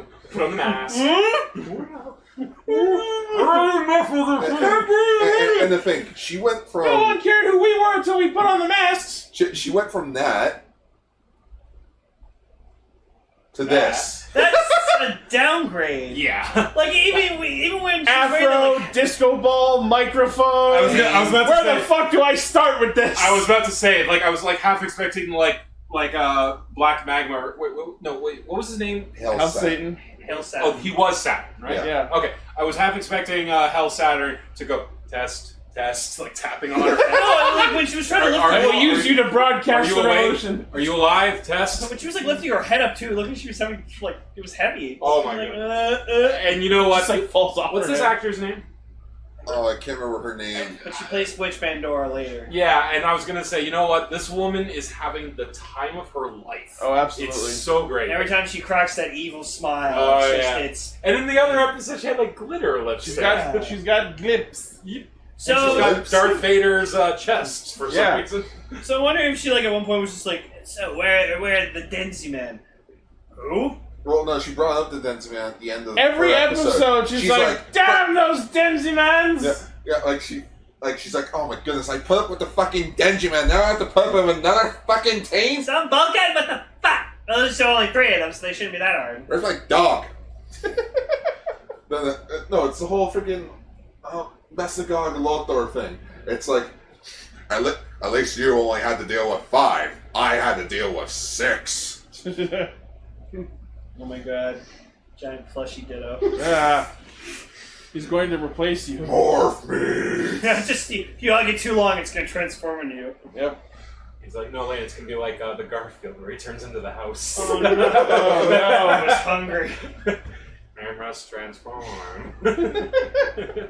So Queen Hedria, Hidorian. her name's Hedria. I'm going with the Denzi Man. Her name's fan Hedwig. subs. Hedora. Mecha Slime. Mecha-Rita. Hedwig. Mecha-Rita. Hedwig and the Angry Inch. It's Macarita. she's kidding. Hey, Macarita. Hi Blaze, good for you to show up, buddy. Yeah, welcome. Freaking, You very missed the Pokemon of the week. she kidnaps not good. some people. Like, they get rescued, of course. So Yeah, it's it's an interesting plan. So because they worship like the Black Sun God, and there's going to be a solar eclipse on a specific day, they kidnap 2 women who have their birthdays on that day, and oh my god, the fucking bride in the middle of her wedding. So they've said their vows and kissed off screen, and they're leaving the wedding hall and about to go out. I'm sorry, it became the obligatory Cassandra! Sorry, wrong Sentai! And oh my god, she gets mind controlled by Hidorian, and I was not ready for the flips. Oh boy! I think this is where we hit the point of no return on the flips. Oh, yeah. Like, and I would love to have been on the set that day when the stunt actor was like, okay, put on this wedding gown. I just hope my wire fighting team is ready! Holy shit, You remind me of a clip from Gal Ranger I saw where there was like a guy in like a wedding dress and he's doing like sumo poses. I don't know what the context. You mean Gal Black? Yeah, I don't know what the context behind They that were was. kidnapping brides. Oh, so he disguised himself as one? So I saw that in a Gal Ranger video. He's just in a dress. He's just like, I love every Toku has a fucking wedding episode, and I love them all. It's the wedding. Go ahead, get married. Finally getting So yeah, they kidnap two women who have their birthdays the same day as the solar eclipse, so they can sacrifice them to our gods. And the mooks end up doing this weird, fucked up dance, and we need no O'Reilly's. Listen to what the creature said. oh god, don't. Oh yeah, Scooby-Doo. It's like, wait, what is I'm that? glad I knew that off. Holy fuck! I just saw him like dancing. Who, and I was like, maybe I missed it, but who was the other woman? It was. I think It was the teacher. The teacher right, jumped the off teacher. jumped Yeah. off the fucking roof. And then she ends up in a motorcycle. I did miss that. I was in the washroom at the time, and I heard children scream. Yeah. And so I was like, are kids dying? No, the kids were straight up Beyblading. Oh, yes, let's talk about that. Oh my god! So, yeah, they were Blade. What's it called? Beigoma. Yeah. They were blibbling. Bling bling. They were Bakuganing. Mom, can't you see a Beyblade here? They were playing beat 'em on. The greatest thing ever would have been if, like, just the subbers were having fun. And it plays against set up. And just, like, in the subtitles it said "Let her rip." Dragoon! In Japanese, it's go shoot. Okay. But I just Hey, Beyblade was a big part of my life for many years. Yes, it was. Like a news reporter shows up at the school, be like, "So your teacher jumped off the roof." She's not dead for some reason. Yeah, she hopped on a motorcycle. She straight up landed on the bitch seat of a motorcycle with some masked dude and got taken away. Oh, I think. And then the two bikes went serpentine down the road. Serpentine. Oh, hey, you committing suicide? Come with us. We're gonna sacrifice you to our god. No, Blaze. We're talking about Beyblade, the better Bakugan. Yeah. Wait, I thought Beat 'em on was the best. Nope. No, Beat 'em on is the better Gundam. I hate that new theme song. So, Really? Nothing? But like the news reporter shows No up. reaction out of Raven on that. And it's like, what do you think's up with your teacher? Just, I don't know. Last year our teacher was an Ultraman. This year our teacher's jumping off a roof. I love that the kids are just immediately on like the news talking about like our teacher jumped off the roof and got taken away by some dude on a bike. That's all. Thank you for watching. Just so the protagonist can see it on the news. This has been YouTube News, where the news comes last and the weather comes later. I was just having fun, like, looking at all the old-timey camera equipment. I'm like, oh my god. Yeah. Like, did you notice that the reporter had, like, a microphone in his ear? Yeah. That was great. It's okay, Blaze. We didn't need a cool villain like that in Beyblade because we had badass, awesome Beyblading Russians who brainwashed Kai into being an asshole. Hey, Nox from Whack Fu call out. Nice. I just remember Boris. That's it. There's a guy named Boris. Yeah. Oh yeah, He's like, Ball Panther did a cool me shot Kai's in this bitch. episode. And then Tala ended up being not a bad guy in G-Revolution. Man, I should rewatch G-Rev. Oh, I just need to rewatch the first season of Beyblade because that's the best. I'm pretty sure I have them all. I don't think I've ever watched a full episode of Beyblade. I cannot say Beyblade. Beyblade in my life. The gimmick Let's blades are fix that. so good. All I remember was... One guy throws a baseball, and then the Beyblade comes out of the baseball. Sure. Yep. He pitches it. Straight up pitches it. Yeah, the All-American team alone. Anyways. So yeah, the Mooks, with rifles in episode 5, attack a bunch of fisher people. Oh no! One of which is some dude with a Harley Davidson cap. That was the mentor. wasn't it? Yeah, that was the mentor. Oh, was and it? his, Yeah, and that his was daughter. the mentor and the assistant literally there. See, I didn't recognize him without the aviators. Me either! His assistant's his daughter. Yeah, I didn't recognize him without And the then there's the other assistant who turns out to be the robot spy. And that doesn't. With a face only slightly less terrifying than that woman from the other show. the motherboard from the face. Jack, Only slight. from the big one premiere. Yeah. I did love that, like, when she just rips her face off. Yeah. We were talking about Beyblade, now we're not. Yeah. Sun Vulcan. But yeah, I like that the rest of this episode actually takes place like around these like rocks and like water. They really shot a lot on that rocky beach. I was so afraid of them just like fucking like because like rocks are pointy and slippery with all the water fucking. Oh my god! Yeah. So it must have been hard to film. Vol Panther suit actor later on actually got into a neck injury. That sucks. He's still alive, but like he's no longer suit acting. Instead, he's being a suit like he's an instructor of like how to do. Those that can't do teach. Yeah.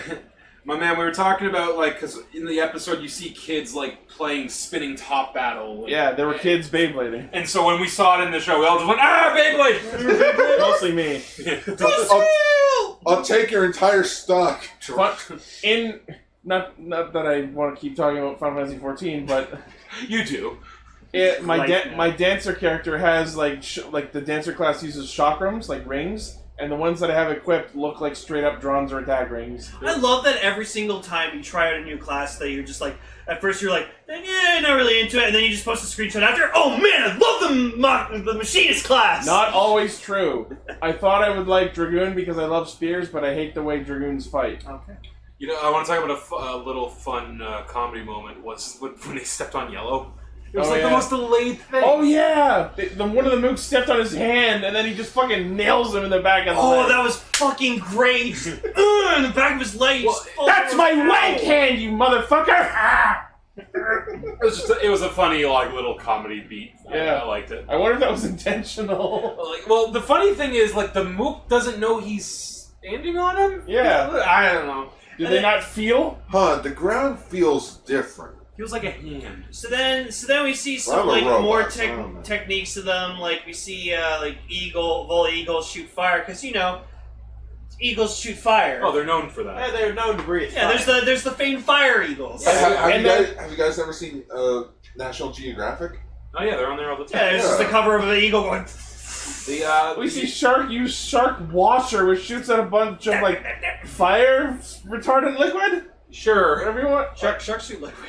And then the one that really got me was the Panther molding. Yeah, because it's not even okay.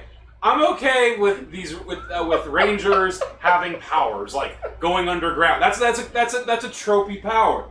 What I'm not okay with is when we pan down to like whoever he's using the attack on. It's one of the mooks. It was just a mook. I think so. Okay, it was just shaman. The effect they went with was, my God. Let's just place the helmet on the ground between his legs and put the gloves on his feet. So that it looks like it's holding him in place. And to be fair, it's like a second-long shot at most, but if you pause and look at it... That's what I was... These guys clearly weren't anticipating DVD. I mean, you can't fault them for that. Yeah, I won't, but it's just hilarious. I love it. Oh, man. They clearly weren't expecting pause to be something they would have to deal with. It's truly a different time. And then almost immediately after, we see Vol Eagles start to use his like aerial attacks, which are preceded by fucking. I didn't know Eagles could straight up VTOL, because you just see him without any like running start. He just like lifts up off the ground. And then we see like Vol Shark like spinning into the fucking water and then reverses back out spinning, and I'm just like, why did he do that? Free! So like, it's great when you can tell like which shots are like reversed. Like you see like the monster like jump up onto a thing, but it's clearly him jumping off it. And those are fine because at least you could say, oh, well, that's just how he jumps. But when it's out of water. Yeah. The best thing is just how the water just like unsplashes. Yeah. and this show especially because there's less ranges, we gotta fill time. Repeated shots, zoom in shots, awkward cameras, and just like okay. It was Let me talk about nauseous. this for a second. For a show that has so much fucking filler, like so much repeated stuff, why was this the best thing we watched in a while? Like, it's the best thing I watched in a while. I mean, there were other Showa Sentai we've seen that I enjoyed more than this, I'll say. I'm talking on, like, just... Because you know me, I love this campy shit. Yeah. So, like, just for me, this was like, oh, this is adorable. That's why we're glad you're here to stay and talk. That's why I stuck around, because I was like, okay, I'm watching this... I was just watching the show with the guys just because. Yeah. And then I'm like, you know, this is fun, and they offered the invitation, so I was like, why not? Yeah. One of the funniest thing about Vol Shark, he's from like Egypt area. Oh, okay. Really? Are you talking about the character or the actor? The character. Oh. The guy that's water-based is from the desert. What the fuck? I'm sure that was the joke. Hey, there's oases in the desert. You don't drink from them. A river in the They're toxic. Oh, Yeah. and they're lies then. Very much so. But yeah, so then we get to our final episode, episode 23. Now you're probably thinking, why did you pick episode 23? And I have to ask you, who the hell are you and why are you questioning me? Hey, don't slap our fans. People come up Oh, to you haven't been on Ultra Ranger lately. People come up to me and go, so is Cell spelt with one L or two? And I always say the same thing. How dare you speak to me? I have to get out into of my my house. I like Dragon Ball, we all know that. You say yes, I say, why are you doing in my house at 3 a.m.? And the boys at 2 a.m. looking for beans. So, episode 23, or what I consider the halfway point in the show, even though it's 50 episodes. Close enough. But it's where the status quo changed. Yes! In the show. So, one of the generals, which it's weird that Saturn's generals are all women. It was straight up, like, they had attacks and they looked similar enough that I'm like, is this the fucking Amazoness quartet from Sailor Moon? Well, I was gonna say, if I was a villain, I think this would be how things would be. Just be surrounded by women? I try. Who don't really speak very much and just wave their hand and make explosions happen. Yeah. But, What was her name? the leader of them, Mars, I think her name was Mars, she... Oh my god, they are the Yeah, fucking sailors. She died the previous episode, so in episode 23, a new general comes in named Amazon Killer. Which, again, really weird coincidence, because again, Well, if this hadn't been for the invasion, this would have been the day Wonder Woman 84 came out. well, the thing is, like, those other villains are generals of Hell Satan, Hell Saturn, and apparently this Amazon Killer is someone Hedorian knows who is supposed to be one of her generals from the Denziman days. The Vader clan. From the Vader clan, The Vaders. but apparently never thought to give her a fucking phone call until 23 episodes after her empire went down. She was busy. Ichi, have you not seen Turbo, a Power Rangers movie? Sometimes they just want to sleep. Hey, remember in Sun Vulcan Robo there was a phone? There was there was a straight up landline phone on the back wall. All of the three of cockpit. them, which it was probably the same set. Of They just course. used it over and over. They just the different colors. Yeah, I just would have loved if that was how they spoke to each other. Was like Just in the middle of whoa. in the middle of combat. Oh, and Lane, we need to talk about this. Okay, remember how I said everything tech-wise looked great in the show? Uh-huh. Okay, let's talk about the way they drive. Oh, the fucking bike handles that they... What was that choice? The Jeep, though. And then I like the Jeep. It was The Jeep was weirdly adorable. The spinning cubes in Zooranger or Zooranger's better than the fucking these. 'Cause at least like it goes with their gimmick, they're spinning cubes. It's cool looking. Oh boy. Oh. I thought it was hilarious. Yeah, Amazon Killer's pretty dope. I like the fucking side mantle cape. Side mantles are awesome. But the best one, the Mantles. person who does that well is Ezio Auditore. So after we summon Space Scorpina, the plot of this episode is this big Aryan meteor eyeball. And I love this one reporter, like instead of saying the Japanese word for alien, she just goes around yelling at people, "It's an Aryan! Aryan!" Freaking red ball from space shows up. Oh, Utanamanda! And I'm just like, because it's me, I'm like, okay, are we getting a Blob remake or a Thing remake? Like, what's going on? Yeah. No, we're No, Space Octopus. gonna get Mars attacks. Oh, Let's love this thing. Oh yeah, it was a cool design, Yeah, his helmet, his head kind of looked like a diver's helmet, which too. is cool. Yeah. Cool. And it was cool that, like, because he's an octopus-themed monster, like, one of his arms is just an extra long tentacle. That was neat. That was rad. The sound when he's fucking whacking them. He just bops them in the fucking head, and you just hear. Boot to the head. Yeah. And of course, like later on in the episode, we get the obligatory lady being wrapped in a tentacle shell. Of course. You say classy, Japan. Yeah. We also, this episode, I don't know when it happened, if it was this episode or earlier, but the mentor starts dressing in this weird purple suit that reminded us all of Shade. It looked exactly like it. Like, maybe that was a reference. Because, like, the zipper Yeah, they were placement. definitely referencing a show from 20 years later. Maybe. Oh, you mean Drive referencing? Oh, yeah. Like, well, no, because it was like it was the exact same shade. The zipper placement was the same. Fucking Chase outfit. I was It like, looked oh like my Chase. God. No, and then like I'm saying that, and Gar's just like, or this guy's wearing Chase.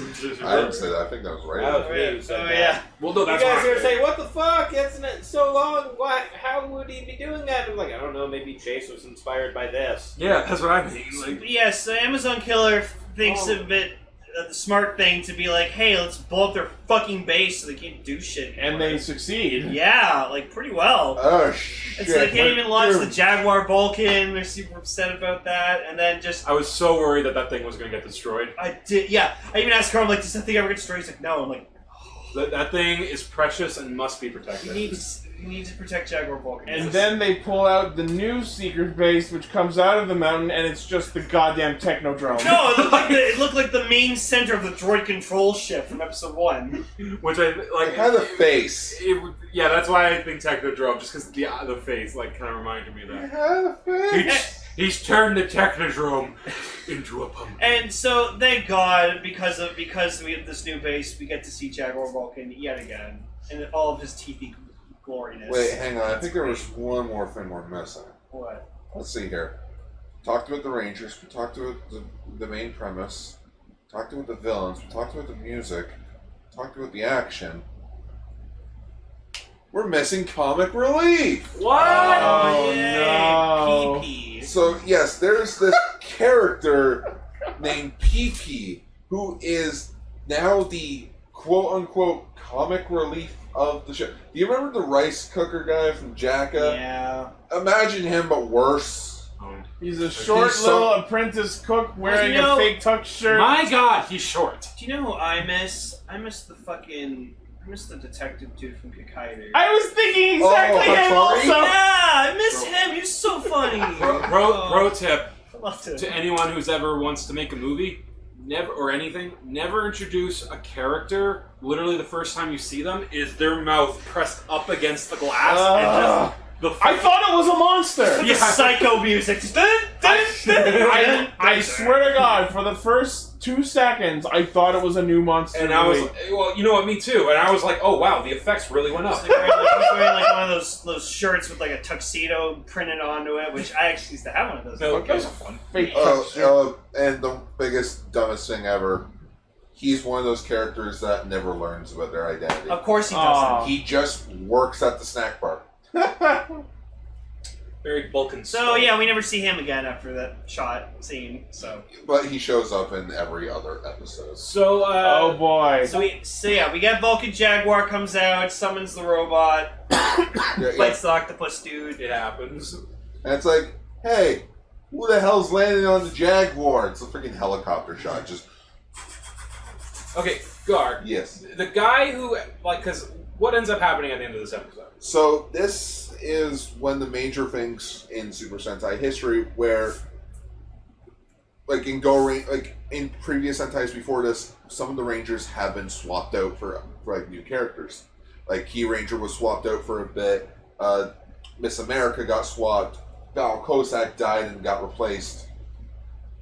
Here is the Red Ranger, like the mascot for the show, getting replaced. Which is interesting. That's notable for sure. Yeah, And like- you said it was because like the actor was a musician? Yes, he was a part of a band, and they were working on a new album. Oh, okay. So like they, I have important shit to do. I ain't got time for this Sentai crap. Fuck you. and the worst part is This show will never go anywhere. And the most upsetting thing about this is he's never brought up again. That's one of those things in like He just gets sent off to NASA. you know what it is? I think in like children's television they do that. Like they just don't mention before because it's like let's not. The kids won't think about it if we don't bring it up. So I love it. So like the daughter's just like, oh here, let's go explore the new base. Like I'll show you, and like it's exactly the same. And they go and check out like the office. And it's like, oh yeah, here's like the office. fucking just chair swings around. The mentor's there. Like, for instance, this is from Gokaiger. That's the second Vol Eagle.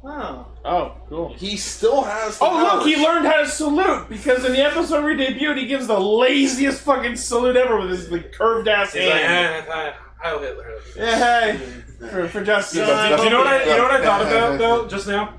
When they... Because you mentioned how, the base is exactly the same. Yeah. I'm picturing them all going in, and, mentor or mentor's daughter or whatever, going, and look, this is the new base. And they're all like, it looks exactly like the old base. It is, except for one key feature. Oh, we got rid of that. It is the same base. Now the logo's on the back of the door. So then I hear like this new guy who's Vol Eagle, and I hear him do like the Vol Eagle roll call, and I'm just like, there's the voice I recognize, because I'm hearing the first guy do it, and I'm like, oh, no, it doesn't sound the same, because the second guy's just like, Vol Eagle! Okay, this is like, what the I way he was... says it's so unique. Gar, this is what I was going to ask, actually. Yeah. Was that character introduced in any other episodes, or was this it? This was it. He literally just showed up 5 seconds before being crowned. Yeah, I was about to say, it's like, what the fuck's this? You know what? It should have been PP of Vol Eagle. Yes! But here's... We definitely need a Red Ranger named Pee-Pee. Vol PP! But here's the cool thing about this new Vol Eagle. Damn it! It's too big. Yeah, photo didn't load. Damn What it. was it? He has his own sword. Ah. Does it also shoot fire? I don't Is it know. the eagle sword? You Don't shoot fucking like fire eagles and I'm just All them fire No. eagles. He has a cool fire attack though. If you find it. because there's a common There he is. Yes. It's a sword. There's a katana. in Commander build cell. There's a form called Hawk Gatling where it's like a hawk mixed with a Gatling gun. So he has this weapon called the Hawk Gatlinger, and it literally shoots like hawk bullets, like laser hawks. Shoots energy shaped like a word. I thought you were gonna say like it just shoots a And he spins the thing and it goes like 10, 20, 30, 40, and then it goes like 100 full bullets and shoots like 100 laser hawks. It's so good. You guys want a little bit of real life magic in your lives right now? Sure. There's actually in the building across from me. There's these 2 hawks. I think they're mates. That they kind of staked out a territory, so I just see them every day. It's kind of nice. I wonder how they pay rent. They live on the roof. I captured a video of a hawk like eating a fucking seagull. It's awesome. Oh yeah. They're hunters, man. Oh yeah. They're called raptors for a reason. But yeah, so that's Sun Vulcan. I gotta say, fun time. Apparently the next episode is about bringing a boat out into the fucking Loch Ness and hunting Nessie. Yeah, and you see like the new Vol Eagle, like he's like strapped to the front of the boat, and he's like, "Wow, what a terrible first day." Gar, what did you point out? This wasn't in the pamphlet. When he's on the boat. Oh yeah. I noticed the guy like the tip of his head, like the guy driving the boat. He's just like crouched down, like steering with one hand. Yeah, but it's like you can see like the tip of his head still. It's like, oh shit. I was really disappointed when I found out that the Loch Ness Monster wasn't real. Like when those theories about those legendary creatures get like super debunked, it's just like you're like, man. Yeah. Like my favorite mythical creature will always be the Yeti, and I'm so mad that those aren't actually. No, It used to exist. Yeah, I know. One of my favorite things ever is just, I thought Bigfoot could fly. Me too. He did on Sesame Street. That's why.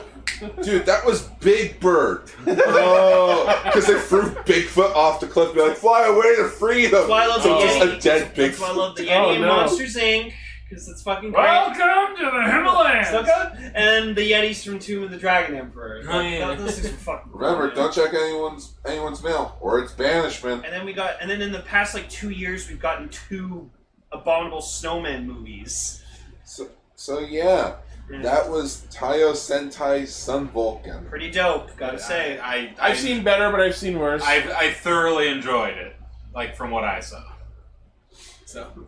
Alright, so that will close another Cast Ranger episode. Oh, I see what we're doing next. I So- don't have full context for that. So, our next Super Sentai tribute episode will still be coming out as it was scheduled for June 19th. And I thought, why not go back to another animal-themed Sentai? One that came out the year Ichi was born. Because it's my birthday this month. Because it's your birthday this month. Wait, they made a Sentai in 1958? Yeah, he did. It was all black and white. They were all the White Ranger. Oh. We'll be talking about.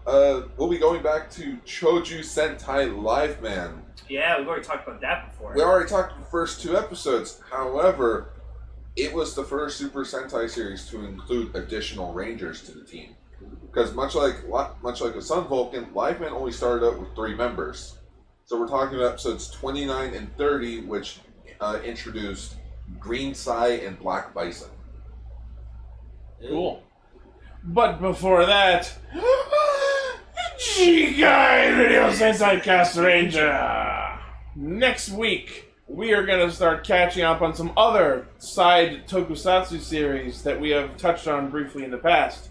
So our feature topic, aside from what gets voted on for next week, will be episodes 4, 5, and 6 of Kampai Senshi After 5! Oh boy, it's that Sentai I never watched. Well, get on it! You have a week! It's not a Sentai. Well, I know, but I never finished that. I never finished Season 2 of Kiba Ranger. Oh, we got plans, don't you worry. Okay, good. But, If you want it, vote. Yeah. And I mean, Blaze, you can vote the same. You can add Bakugan as a vote. You so may you add it, and if it wins, we'll do it. Yeah, if you can get So get people to vote for it. Oh god, he's gonna rally the whole fan. Before we do that, though, we still have to find a platform for the votes that does everything we want. Yeah. We need to find somewhere where we can have an open poll that A, lets people add their own answers, B, lets people see the answers that get added when they visit the poll afterwards, and C, we are able to remove answers if we need to, because... Yeah, please no silly ones, Yeah. like Flat Earth Theory, like, come on! I'm glad you didn't say King Nickel first. So if anyone knows... have been posted. If anyone knows of a site that we can use that has those 3 functions, please let me know ASAP so we can get more polls going. Now, So aside from that, thank you for listening and watching Radio Sentai Castranger. As always, the primary source of our hijinks is castranger.podbean.com. From there, you can find our Facebook page where I post thumbnails, our Twitter account where we post the polls, our Patreon where you can pledge to help us make the show better, our Discord server where you can not only chat with cool other tokusatsu fans, but participate in our live recordings, such as these, and our merch store where you can get all kinds of Castranger themed merchandise like shirts and baby onesies. Before we end the episode, I wanted to unveil what we were going to do for 300. Oh, we're doing that on the air? Yeah, I want to do it on the air. Okay. So I was right here. Because I thought, you know what, there's enough of us here. So episode 300 is actually being split up into 3 parts. First part is going to be like your average Castranger episode where we have a special feature topic. The second part is the updated Q&A session. Oh, excellent. I'm excited to do that. And third, in case you haven't noticed, episodes 100 and 200 are script reads. One was 1995, Mighty Morphin Power Rangers, the movie, and 1997's Turbo, a Power Rangers movie. So I'm going to go ahead and guess we're doing the 2017 Power Rangers movie? Oh, I would rather drop dead. No offense, that movie's fine. I'm gonna go over to my Billy collection. Fucking cry. I love you, Billy. I'm not saying it's Get out of here, Decker Red. Get out of here, bum. I'm not saying it's a bad movie, but unfortunately, there's just not enough. I wanted to just reply with I am, but I did not. I want to have my moment where Cell has to say the Zero Crystals underneath the Krispy Kreme. I want to be Rita and go, Krispy Kreme, is this a sacred place? I want to do that. You're ruining my dream. Same. 4-year anniversary. I'm gonna go write my own sequel to Episode the Power Rangers 400? movie. There you go. So maybe. But Blaze was just like, Anyways. So I thought, why not go with something Power Rangers related still, just to keep with the tradition. Something exciting, something entertaining, something that spreads throughout the entire franchise. We're talking about Shattered Grid. Oh yeah, the best Power Rangers story ever made. To a lot of people. We're going to do a Shattered Grid script read. Fuck. It'll be interesting. Yes. And You know what's going to be cool about that too? what? Put up images to accompany it. Oh my goodness, we Why is can. it- We can distribute the What? comic illegally. Why is it Lord Draken holding the Green Ranger? And You'll have to find out. yeah. Oh. Also, take a wild guess on who's gonna be Lord Draken. Me, you idiots! We're almost there. That's Because I'm the villain of the group? Yeah! It's because you play Tommy. Yeah. Love Tommy. You suck his every day. Did you just say you suck his dick every day? I love Tommy. That's all Sil messages me about every day. Okay. Tommy all So yeah, there's the big I'll reveal. play him if you want me to. Yeah, I've been playing the last If 2 times. If you're okay, you gotta be consistent. The Castranger cinematic universe. Anyways. So yeah, we've been holding on to that for a while. That's our plan for big episode 300. Shattered Grid script read and a new Q&A. It's going to be good. No, we're not doing a script read of Alpha's Magical Christmas. I'd rather fucking die. That's the Christmas special. Yeah. Sel, thank you for joining us. It was a pleasure to be on. Such an honor. Please We grace us with your love presence. You, miss you. Please grace us with your presence again very soon. If we talk about another Showa era Sentai, we'll let you know. No, yeah. I mean, there's the schedule. I don't know what that means. What are words? So, thank you all once again. Please make sure to like, comment, subscribe. Let us know what you thought of these episodes. Let us know how batshit crazy Sun Vulcan was for you. We're all standing. Why aren't you? Because I don't stand. It's true. I can't stand for this. If you stand for anything, you'll fall for something. Yeah. That's fine. stand for nothing. So, thank you all once again, and we'll see you next week. Goodbye!